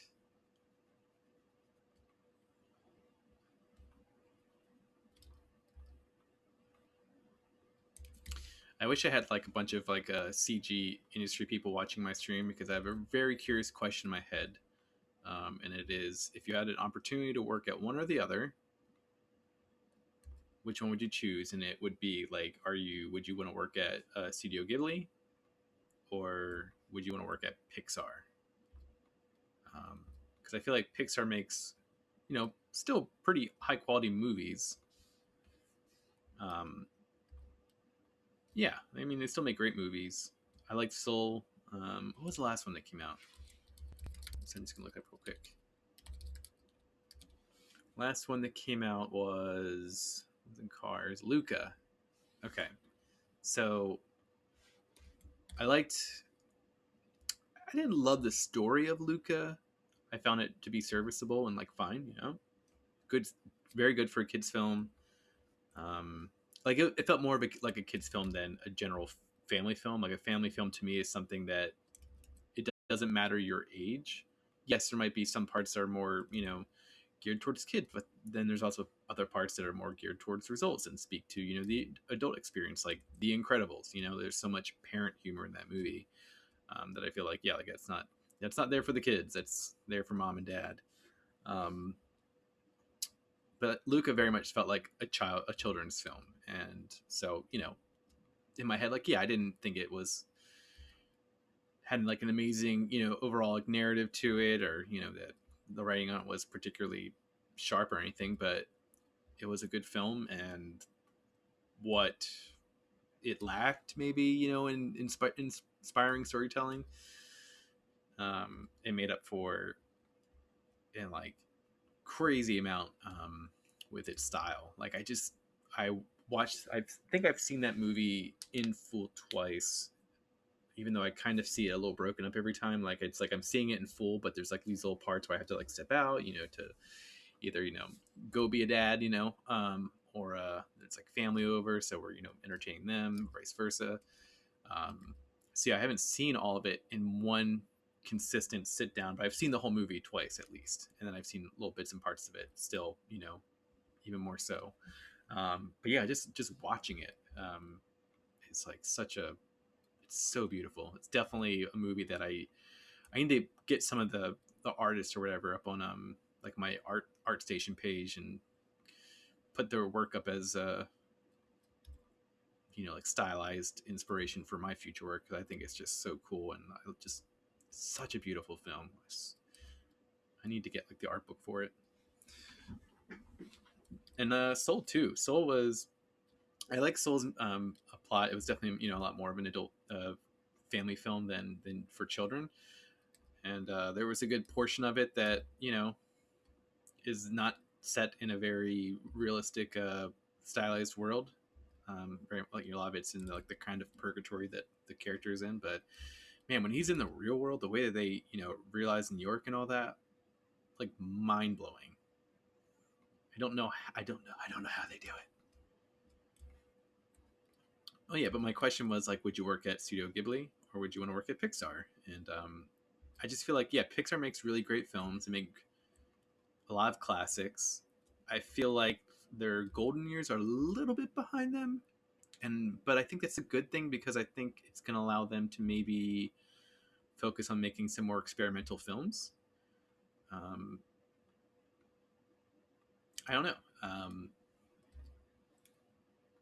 Whereas Studio Ghibli, I feel like everything that they make, aside from their most recent film, which was a CG film that I think was like critically panned, I mean, they just make so many masterpieces, and it just feels like everything they do is like I don't know how to describe it without sounding like a little bit of a fanatic. And I don't love every Studio Ghibli film, but I feel like their films are, um, I don't know, like almost like like a religious experience where watching it in itself is a practice in watching just artists at the top of their game and storytellers at the top of their game make art that imitates life in some form and gives you something truly to walk away from after having seen it and think about. I think that's what I really like about Studio Ghibli films. It's very much stories made by artists to feel something about the life that you're living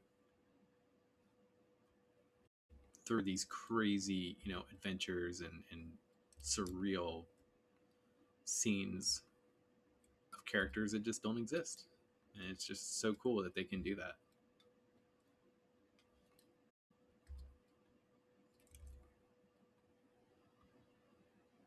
Like if you're gonna tell me like there's movies being sent into space for like whatever the aliens or for our future selves, like there better be a Studio Ghibli film in there, and it better be like something like Spirited Away or Princess Mononoke or Kiki's Delivery Service. Like, I'm not a huge fan of Totoro. I've seen it. I think it was a little sleepy for me, Um, but I know there's a lot of fans of that movie, and I think if I saw it when I was younger, I would have been a huge fan of it. But I haven't seen it in the best setting. It's like I've seen it kind of when other stuff was happening, and it was on someone else's TV. Um, I haven't taken the time properly to see it myself, so I'm not saying it's not the best Ghibli film. Just saying, for my experience having seen it, I haven't had the best viewing experience with it, so it's not on my top Ghibli films. But I know it's a definitely like a fan favorite. I always feel like I'm saying it wrong, by the way. It could be Ghibli. Is it Ghibli? I don't know. No matter how I say it, I feel like I get corrected by someone. So I just assume at this point that I'm saying it wrong. Okay, I think I want to add some just like knuckle kind of indentation to this space, like that. Oops. And then just kind of smooth it out a little bit, just so it looks like it's following the creases in the tendons in the hand a little bit more, because it looked really like padding on top of it. And the way I view Venom is that like the whole Venom symbiote suit is like pretty much skin tight, you know. Also, this hand is a little bit longer than the other one, at least in the way that it is wrapped down the hand. So let's just stretch that out, smooth out a bit more. There we go. Maybe give one particular crease a little bit more depth.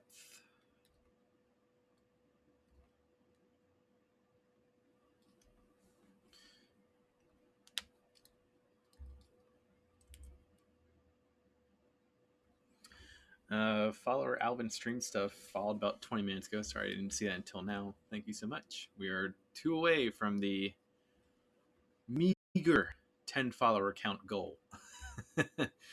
But considering I started this coming up on 2 weeks ago now, like, what? I'm happy with that. I'm happy that we have people following. That's awesome. We'll continue to make this stuff and do streams while I make it, and hope more people get to watch it. And just my goal is for people just to, one, have something to watch that they can relax to, and I gotta get music on the stream. I swear to God, I'm gonna make it a priority this week. I'm actually gonna make it a to-do item right now in my Omega to-do list. Get music on the stream. Okay.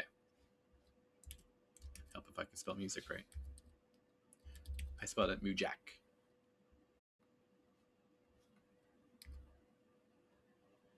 Okay.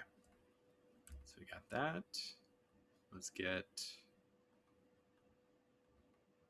back to the right color there.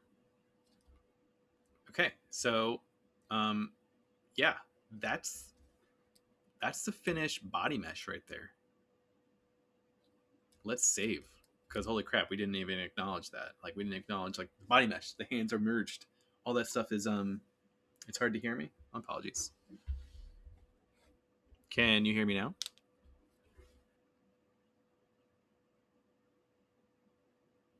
There isn't like a background noise, right? It's just me and the mic. You know, I've been thinking about getting like one of those microphones that I just keep on my shirt, because like I do this a lot. Oh, weird. My bad. What microphone do I have? Everything looks normal. Are you sure your audio just isn't? Like on my end, it says the audio is at a, like, it's definitely receiving. I can see the little green bar go like almost near the top of it. I'll try to talk like this from now on.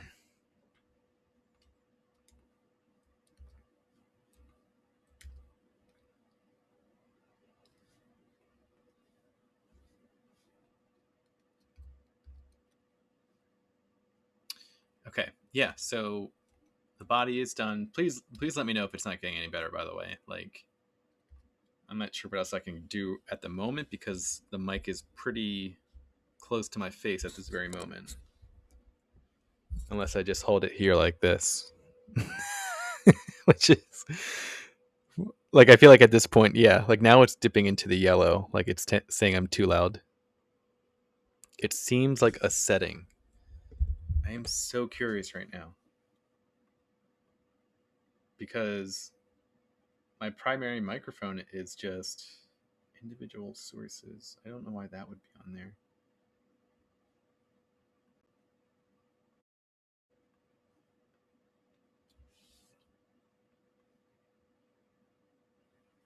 Okay. I'm doing it. Whoa! Whoa! I didn't know I was gonna do that. Test. It sounds very clear to me. I mean, I hate to say it, but it might be on your end. I hate to say it might be, but nothing is different on my end. Everything looks like it's set up correctly.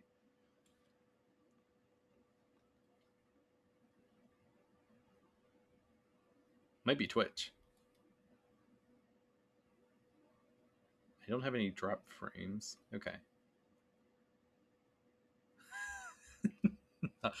We're gonna help you with this, Card Gaming. We're gonna make sure you get the most superior audio experience. My voice needs to be heard. It doesn't. Definitely does not.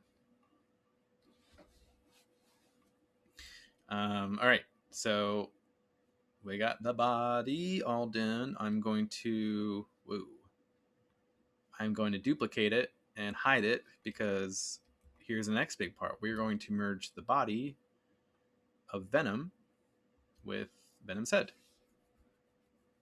which, again, stressful. Let me move this down. All my folders are like out of place again. I'm telling you, the asset management in ZBrush leaves something to be desired sometimes because holy crap, it can be hard to navigate through this one panel for your layers. Like, it's not that different from other programs like Photoshop or Illustrator or something. Like, it's all stacked well, but it's just cumbersome to move around in, you know, and little tiny slips here and there can like bump things out folders for no reason. Okay. Well, I'm glad I do sound normal because when you said that, I was thinking like, oh my god, I've been streaming for 2 hours here, and we got 3 people on stream apparently, and has anyone been able to hear me at all this entire time?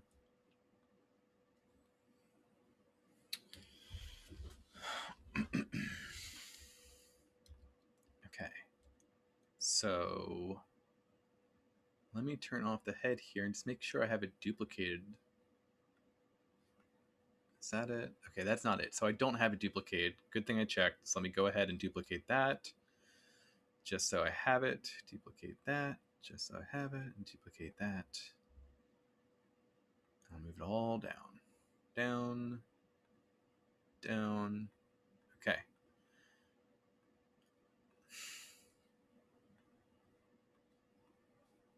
Delete. Delete. Delete.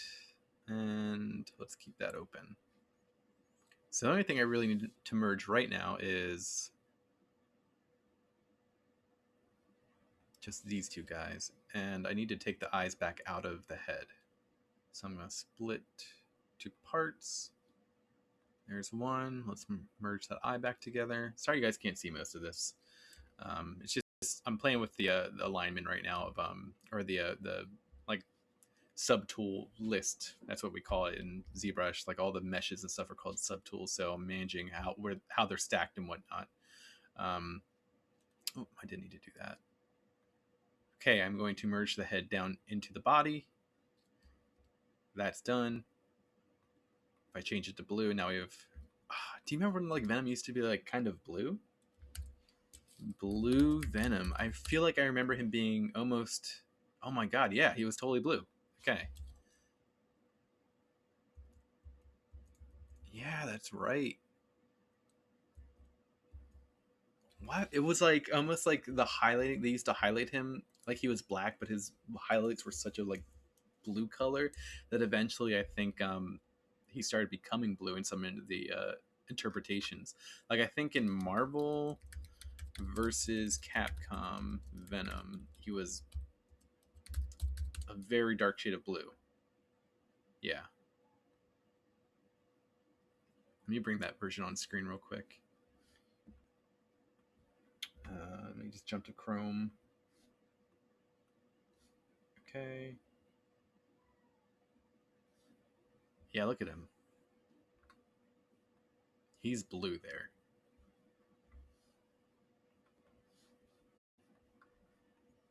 A little more, you know, like here's some other art from the game. Not as blue. Definitely, you could definitely consider that more of a be like more of a black or like almost like a.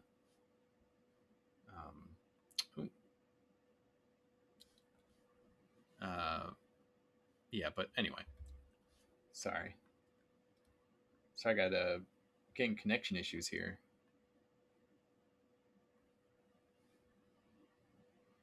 Let me know if you guys can hear me because I'm getting some connection issues on my end. It's saying it's having trouble connecting, so I don't even know if I'm online right now. No, our first set of technical issues. Oh, I didn't mean to do that. Oh, don't mesh that. My bad. Okay, good.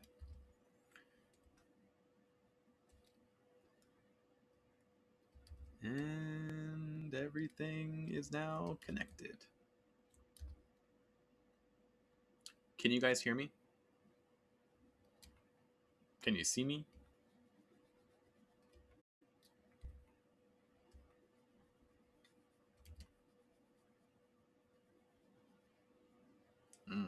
I don't know.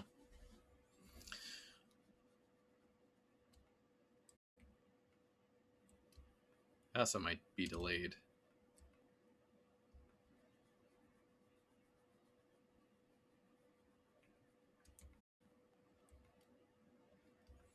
It actually might be in my interest to start getting the streaming computer and the work computer to be set up differently. Because right now it's all one, and I can see that maybe this hive like model might cause some memory leakage issues, and that could affect the stream. So that's not great.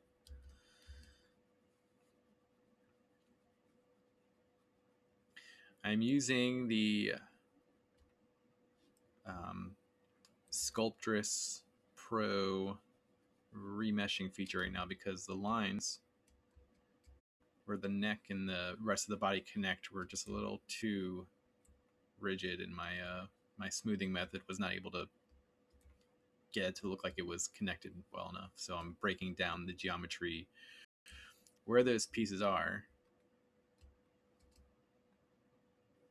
Ooh, that's too much. Okay, that's fine. Except for I messed that part up.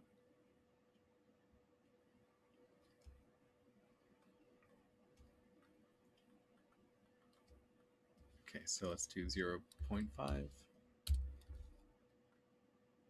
It's a little bit better. I mean, I just need to get it so that it's pretty uniform, and then I can remesh it again.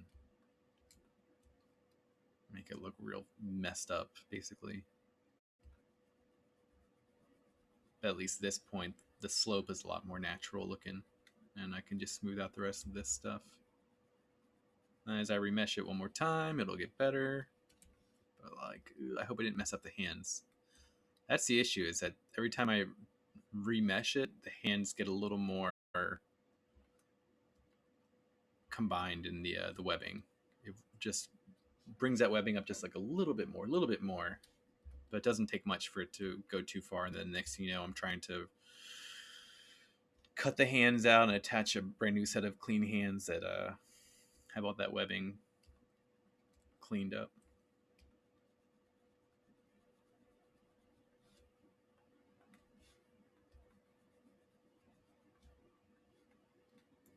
Okay. As much as I love seeing him in this blue color, and let's see him in maybe like another blue. Cool. Cool. Yeah, there was even like a Funko variant of the Venom character. Yeah, there we go. That's that neck is connected. That is a somewhat near printable 3D model. Except for I'm gonna have to put the spatula and the pan in his hands to have his pose make any sense whatsoever. Cool. I like him in this blue color. I'm digging it. I'm kind of thinking like I should maybe get him to look more blue. Like that would be cool. I mean, he's not new, you know, Venom from the movies. This is more of like my Not Real Toys take on it. We don't see Venom blue that much, you know. So it'd be a cool way to make him stand out just a little bit. It's just cool to change his colors and see what he looks like, you know? Like what a cool character to just change the colors for. Look at that. Purple. Maybe like a little bit like purplish blue. That's like one of my favorite colors is the purplish blue. Like the it's almost like when you can't distinguish what it's more of, purple or blue. Like right around here, it's like it's blue, but it's also purple, but also it's like it's so blue. Here we go. It almost looks like iridescent, you know? It's like, whoa. Let's sharpen up those fingers a little bit. Actually, you know what? I can't. The thing about this is that I need to leave the body almost exactly the same. The only thing I can change is the neck, because this model, the body model, has to be the same as a variant. It doesn't have to, but I really hate the idea that there's the variant or the regular head version look different from one another. You know, with like the maybe the hand looks better in one but not the other. Like I don't know. I don't like that, because then I'm gonna look at the body of one and wish I had applied some of that better work to the other one, and then I'm gonna think the other one kind of sucks or suffers a little bit more because it didn't get as nice of a treatment. So it's gonna add some like crazy just stress lines in here to make it look like his body's just like he's everything about him. Like there's not like a single relaxed muscle in Venom. Every fiber of his being is like, I'm ready to just destroy a room full of like SWAT team members and eat a couple of, you know, people in the process. If anyone is watching and knows more about Venom's history, like was Venom always like a cannibal basically? And I know like technically like he's not a cannibal because he's not a human, but like did he always eat people? I feel like yes. Like I feel like as far as I remember him, he always kind of let on that he would straight up eat dudes if, you know, he had more opportunity to do so. But I don't remember.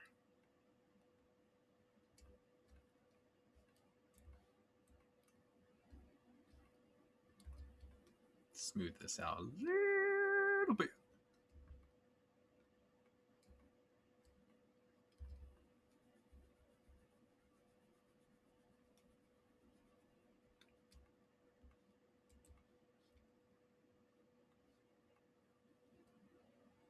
That's what it looks like with perspective. Turn that on.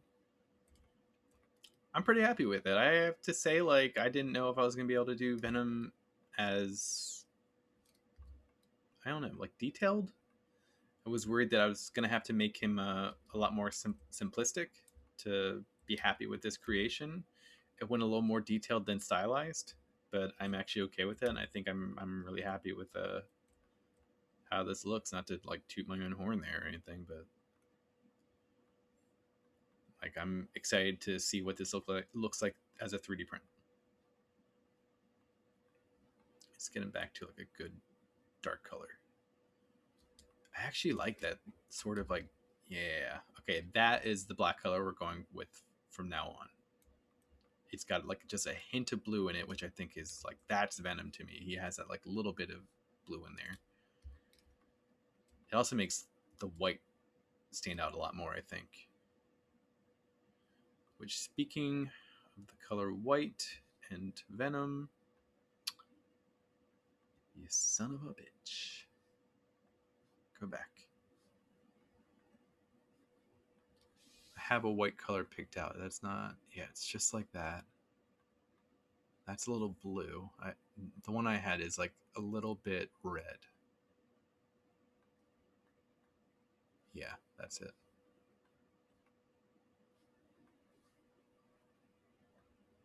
Let's go ahead and bring that down next to the blue color. Okay.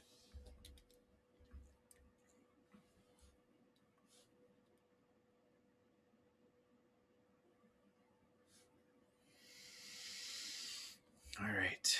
So that Venom is done for modeling. So the next part is duplicating this and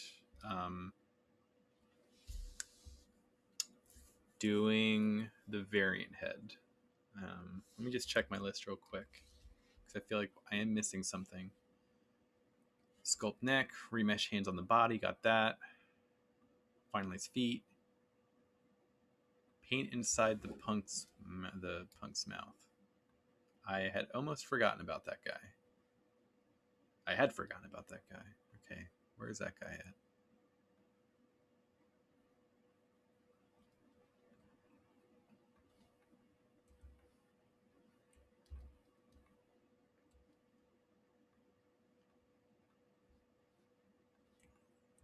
It's just quick paint job in here. I'm not going to spend a lot of time on this character.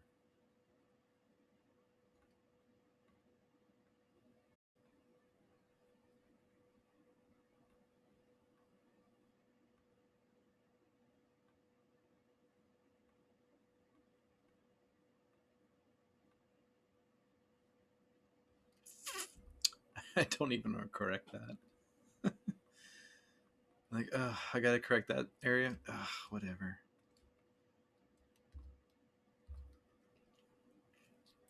Okay. I guess I should give him like a lip color, right? Because Eddie's got one. I feel like he doesn't need one, but it makes him look a little more toon-like than First off, I should do a different color than the flesh color on his face. There we go.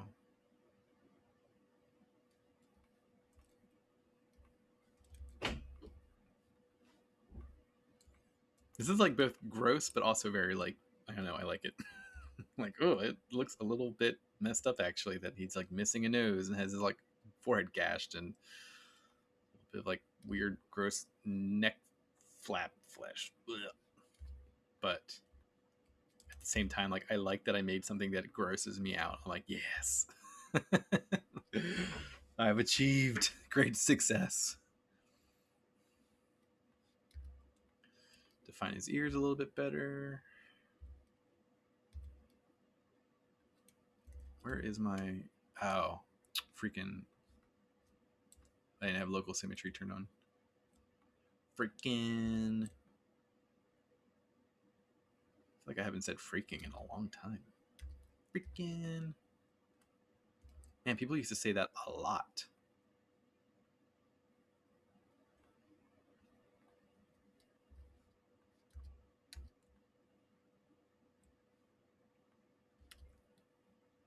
Okay. Bump this up a little bit more.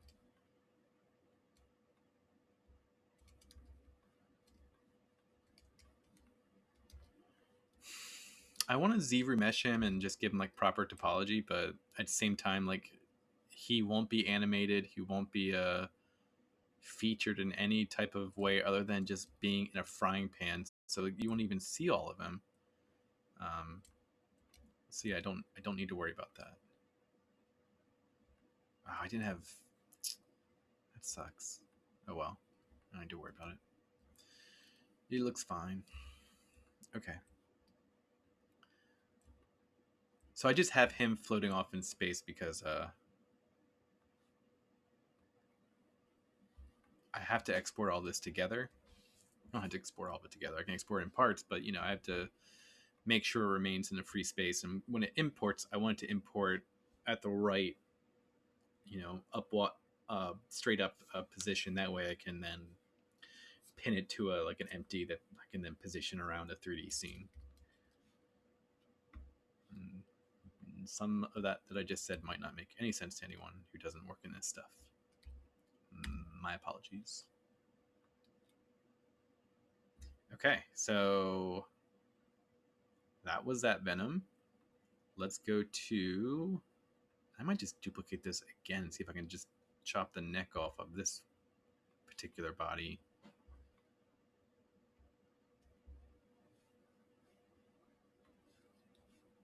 Okay. Let me just solo this and then trim lasso. And go ahead and trim that off. Please work.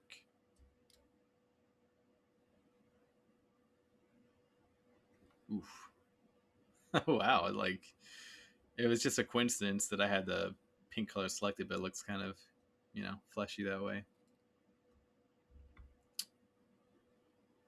Okay, so head, wait, that's not the right one. Jaw. Oh, I'm on solo mode, that's why. Ooh, I gotta turn that other stuff off. Turn that guy off too. What am I still on here? Something's messing up.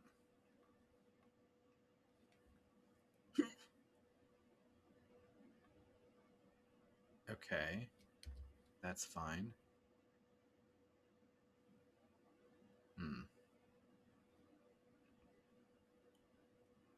I need to merge that piece down into the other. Okay, that's what the issue was.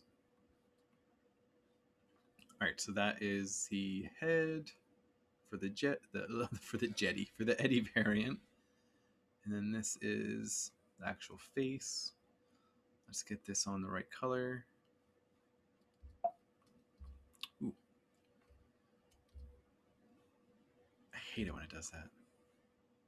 Sometimes like the cursor for this thing, like when you do like the little resizer I have here, gets like lost in another part of the screen, and then I just use the shortcut S to bring it up, but it pops up where it was left before, and I can't find it. I'm like, oh, where is it at? Okay, so for this one, I'm gonna try and bring the neck in more, since its head is oh, why is it doing that? It's like not centered for some reason. I guess it's because it is not centered. It's not like a perfect symmetrical piece. I'm gonna bring this in more because his mouth is a little more like open, so I feel like it would actually bring his jaw or his like neckline up a little bit more, like the thinness of the neck in more. But I can't say I love the way it looks at this very second. I think the neckline needs to come up more. So let me just go ahead and trim these arms out because right now they're really in the way. Let me go ahead and trim everything out. And that is the opposite of what I want.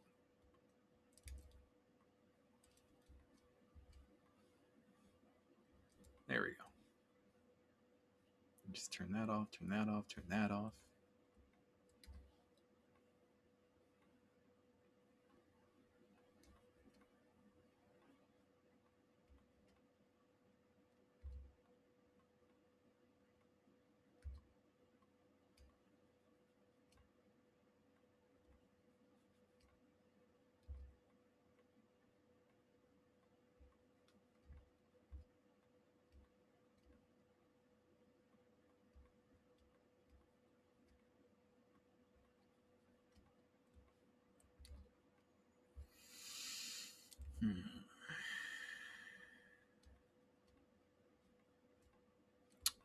What that is, cut that out.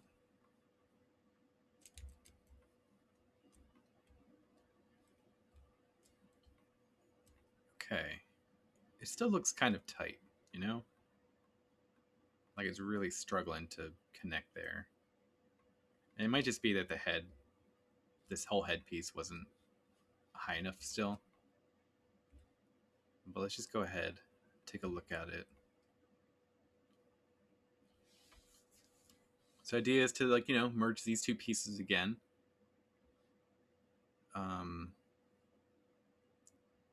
Where is this head piece? There we go.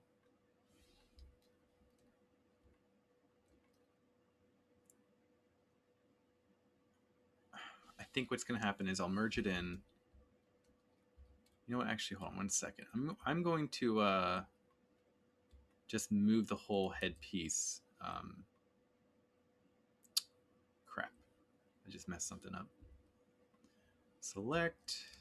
I'm going to do multi selection here. Is that everything? Almost everything.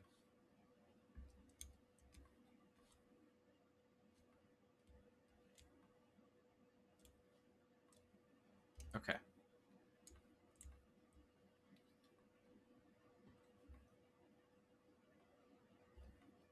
So maybe like that.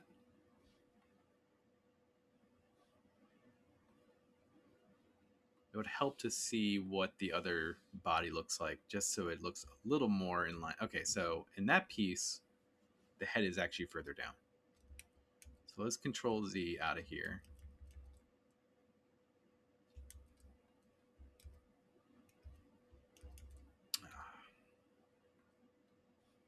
Maybe I should turn this one on. So the back of the head is really there. I really want to get this the back of the neck correct. So now that that is okay, so that is more, I guess, like what it should look like. And yeah, that looks better. That looks a lot better.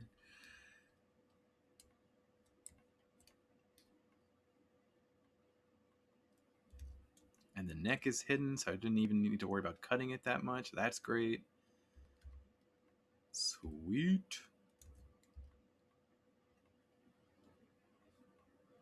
I can smooth that out pretty easily, so I think that's really good.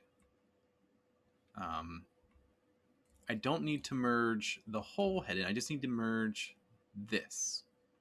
So I will go up to where that piece is, duplicate it, bring it down, turn it off up here, merge it into the body piece. I know you guys can't see this, I apologize. Now we have one full piece like that. Now it's not merged yet, but I duplicate it because you know I hate losing my work. Speaking of losing work, let's just give it a save. It's been a minute.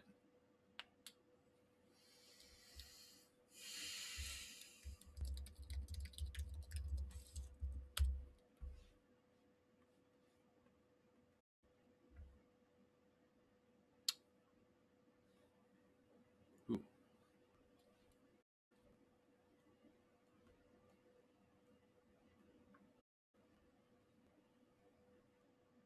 Give me 1 second.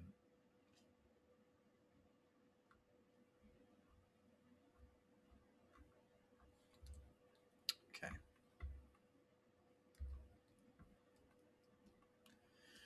All right, so ready to give it a merge. Let me just check where this. Oh my god! Look at all that. Ah! Auto group. This is so slow right now. I really hope tomorrow when I go to watch this that it didn't throttle the stream so much with how much of a dense poly count we have on screen. I feel like it's not that crazy bad, but it is a lot. I mean, I can tell the program is moving a lot slower now than it was before. Okay, I think that's good. Let's bump it up to 600. Get crazy. Put that up to 1. All right.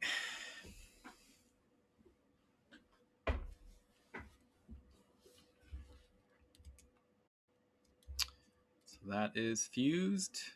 Let's check out the hands, because remember the hands are the one part that I'm really cautious about making sure they don't get too webbed. A little bit of webbing's fine.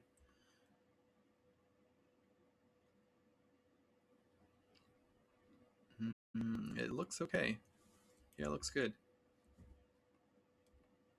I think as long as I keep it pretty high, that Dynamesh, that it should be okay. And it's, I believe one time that I watched a video on it, that was pretty much what everyone said, because it is pain in the butt to like work on really detailed fingers, but then you try to remesh, you know, the entire body, and the fingers get all basically like they go from like individuals to like there's like so much webbing between them, and you're like it's It's like very defeating. You're like, no, I worked hours on this finger. It's like, what the hell?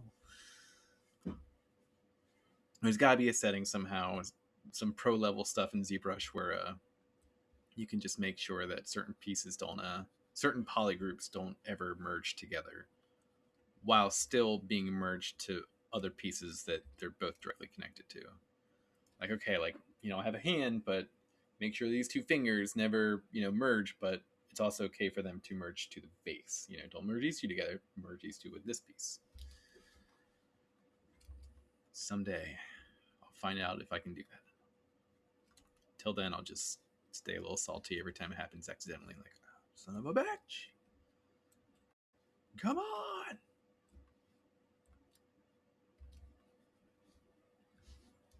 So I'm getting a little bit of that same issue I had before where the neck was just a little... The line was just a little too present. It's throwing me off. It really looks like that's where it connects. You don't want it to look like so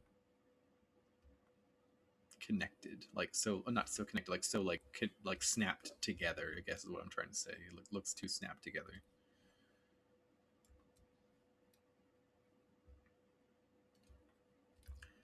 Ah, that's not what I meant to do. Okay, there we go. I just like looked in more to the model as if to see around it, like, oh, let me get, if I do this, maybe I can see, a little bit better in there.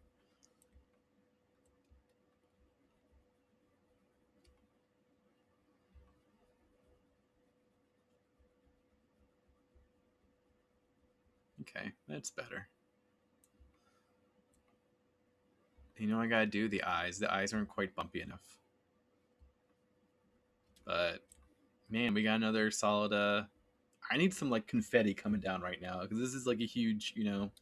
These are huge. What do you call it? Steps in the process getting done right now, and we're in weird space. There we go. Okay, let me hide the hand. Let me just hide pretty much everything, but that. Go into solo mode and just add some definition to the neck here. I don't know what the hell that's doing there. Get out of there. Get out of there.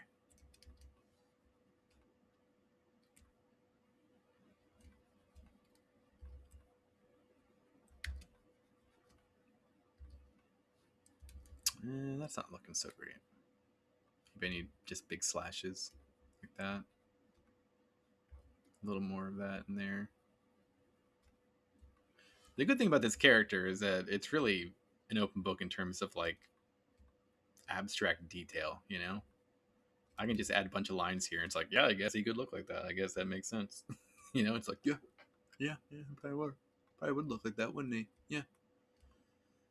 That's right. I know this character really well. I'm not just making it up as I go along.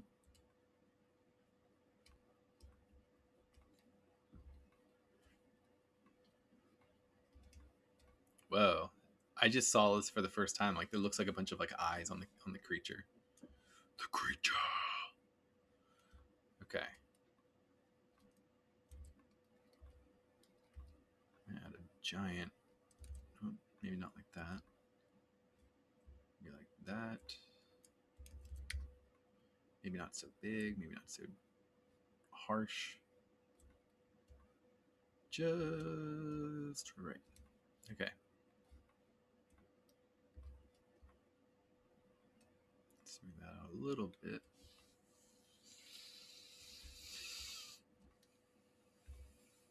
I think I should add just a little more detail around the jaw. Like that. It's like really struggling to open up right there. And I've debated if I should put like more of the gums around the face, but I think it's okay. I don't think it needs it. Like, I don't think it would add anything to this piece to see like a little bit of like the gums up here. I think it would just kind of throw off the overall look.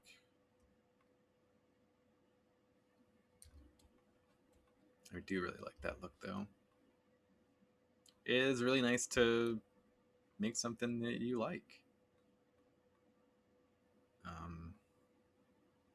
Spent a lot of time second guessing this stuff, when I'm doing it. And there have been times, and there will continue to be times that I just feel like I didn't do a good job. And one of the things about putting this all out here on the stream is that it's really nerve-wracking to think that's gonna happen someday on stream. Like, oh, like someday I'm just not gonna do it. I'm just not gonna have a good day. I'm gonna do a bunch of work on stream, and then, like, it's just gonna suck still. I'm gonna look at it the next day and be like, that was not a banner day on the stream. That was a lot of stuff happened, and none of it looks any good. And I just feel like I need to, probably fix it off stream to get back in the right place for it. That's kind of what happened with the face, by the way, is that this face looked very different before. Let me see if I have any screenshots or pictures of what it looked like prior. I don't have any off the top of the stream here, but if I go to the Twitch page and look up like one of the last, where's my channel? Where's my channel? Where's my channel? Oh, okay. I don't even have it. I have to go to YouTube now because that's where we upload the videos afterwards. I say we, I mean me. Okay, switch account. Sorry, it's taking more time than it should. My videos. It's fine. ZBrush is saving. Thank you. I'll show another picture of like a sculpt, not a sculpt, sorry, like a render preview, because I've been setting up a very design. Sorry, I've been setting up a very moody render scene where he's like in his apartment and it's got like a lot of smoke in it, and it's the spotlight that is shining through the various around him. And okay, so that's not. I'm looking for a picture of the face right now. I guess it wasn't on that episode. I guess it was on the third episode. Just like, we have so many. We have episodes now. We have episodes. Okay, it's got to be in this one. I muted YouTube, so it shouldn't be playing the music or the volume again. Okay, here it is. Wow, that looks rough. Okay, I'm going to bring it up on stream here. Let me just switch it. Look at that. That's what it looked like before. Look at me lounging back there. Woo! I'm just going to get a screenshot of that. Okay, let me switch it back to ZBrush. If I can find ZBrush. Oh, you know what it is I think ZBrush is still saving. There we go. Okay, now I'm going to bring it up on next to it here. Download. Just download it to desktop. Let's bring it in as a texture. Import on the desktop. Let me just find that real quick.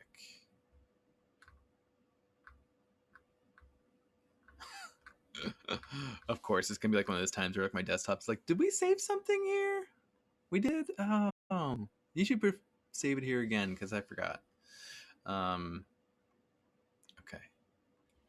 there we go. Like, that's the difference right there. I was doing this face on stream, and because I was on stream, I was a little more out of the creative zone with the face, and I was kind of going through the motions. This is very much still like the blocking phase. But yeah, and then it took me going off stream to just, I mean, the eyes were huge, the nose is all off. The nose was big. Like, you can see I still had an idea for kind of where it went. I wanted this big kind of, plump nose on there. And the face shape pretty much is still, it's generally big, actually, you know what? He had much bigger cheeks there. eyes were probably the biggest thing, and then didn't have hair before, but all right, let me. This is like creepy looking now that I have it. It's like, ugh. Like it's just gonna pop up now. It's like a cursed image. Okay, cool. That's another Venom. Now we got two Venoms. We got this one here. Let me just save this because I'm going to do something cool. I'm going to put them both side by side. We're going to have both of the Venoms on screen.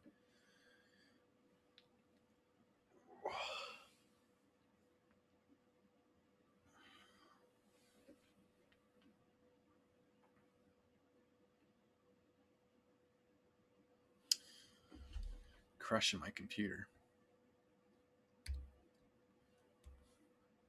Oops, that's not what I meant to do. All right, move this one this way, and then I'm just going to turn on this guy. Oops, not that guy. This guy. Which, he's missing a lot of other stuff, but because it's all on him right now. There we go. Those are two different ones. One is like darker than the other one. I gotta fix that.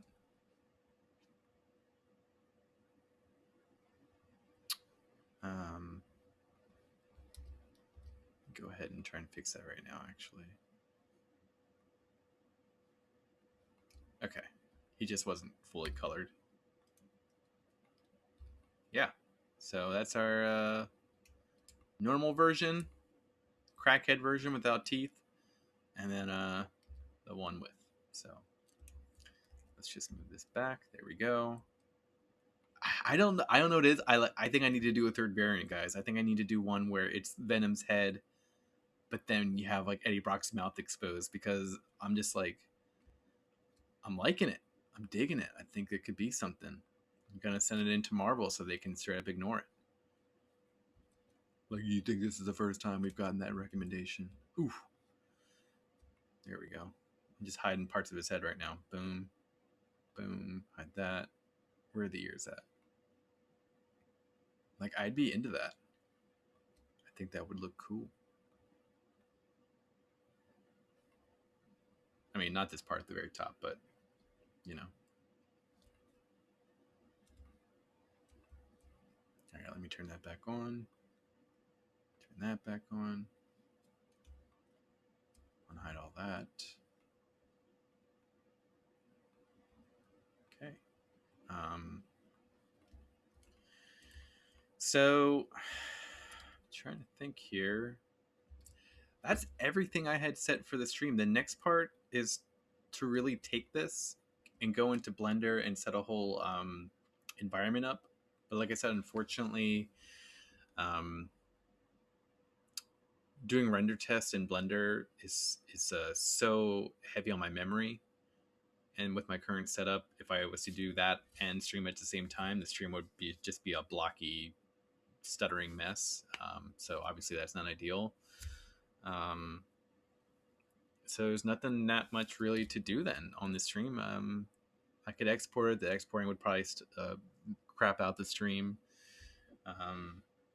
So I think what I'm going to do, to be honest, is call it an early stream. It's 10 o'clock now. That's a good time. We stream for 2 hours, 40 minutes. It's almost 3 hours, rounded up. But we'll be I'll basically work on the rendering stuff on throughout the so tomorrow's Monday, so I'll be back on stream in 2 days. Stream Tuesday and Thursday at 7:30 p.m. So I'll probably have some time to take this and get the rendering scene set up. And good night, Carhart Gaming. Thank you again for watching and trying to help me with the stream. I appreciate it.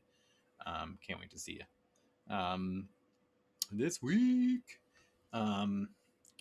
Yeah, so I'll get the scenes up in Blender, and I'll try to take screenshots of how I'm setting up things and then get the render out there. And then what I'll do is I'll probably post this on like Tuesday night with the stream, and maybe we'll do a casual break stream. Maybe we'll do a little bit of a gaming night, get some of this stuff set up, or maybe I'll do an office cleanup stream where it's me getting this stuff together and just talking to myself on camera and making sure to take a look at chat. Most likely it'll be me, showing some of the stuff on screen, and then maybe I'll just turn it into a game night. I got my GameCube set up. I got a bunch of other stuff, I can play.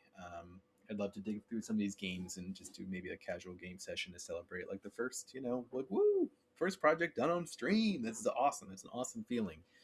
Um, it took a little more time than I thought, but when you compartmentalize everything into three, it's like, okay, this is gonna be 3 hours, 3 hours. It's just, yeah, it's not gonna be as accurate to predict how fast or slow it's gonna go. So um, I'm just gonna open up my document and I'm gonna read out loud for no reason at all. Um, the next figures I've been thinking about making. Okay, so I had Neo from the Matrix last.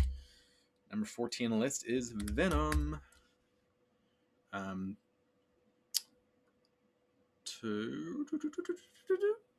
we got Cooking with Venom. That's done. Lucifer. That could be a cool one for the stream. My wife and I are huge fans of the show Lucifer. We have not really watched much of the latest season because we've had a little bit of a hard time jumping into it.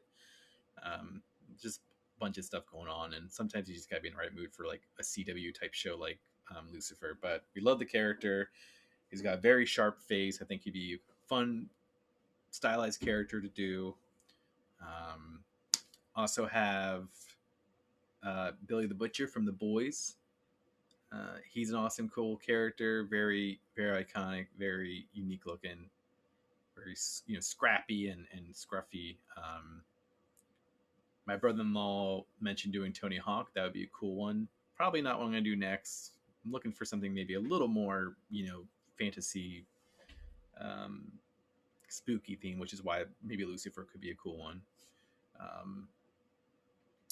Leatherface, not going to do that one next. Joaquin Phoenix Joker, Mr. Freeze, Red Miller from Mandy. I love the movie Mandy. Is such a weird, crazy, trippy movie, and Nicolas Cage in it is just like brings everything to it. And I think it'd be really cool. I have Mandy Funko Pops, but um, I don't see much out there in terms of like cool Mandy figurines because it's an indie horror thriller, fucked up whatever movie, but so I get that it's a little bit niche. Wanda Maximoff from WandaVision. I need to do more female characters. I'm a little nervous to do them on stream because it's like, stylized girls tend to be, a little more sexualized and stuff like that, and I don't want to take the stream in that direction. But I love Wanda's character, especially in WandaVision. It was really cool to see that. My wife and I watched that show and we were obsessed with it. What We Do in the Shadows, that would be a cool one.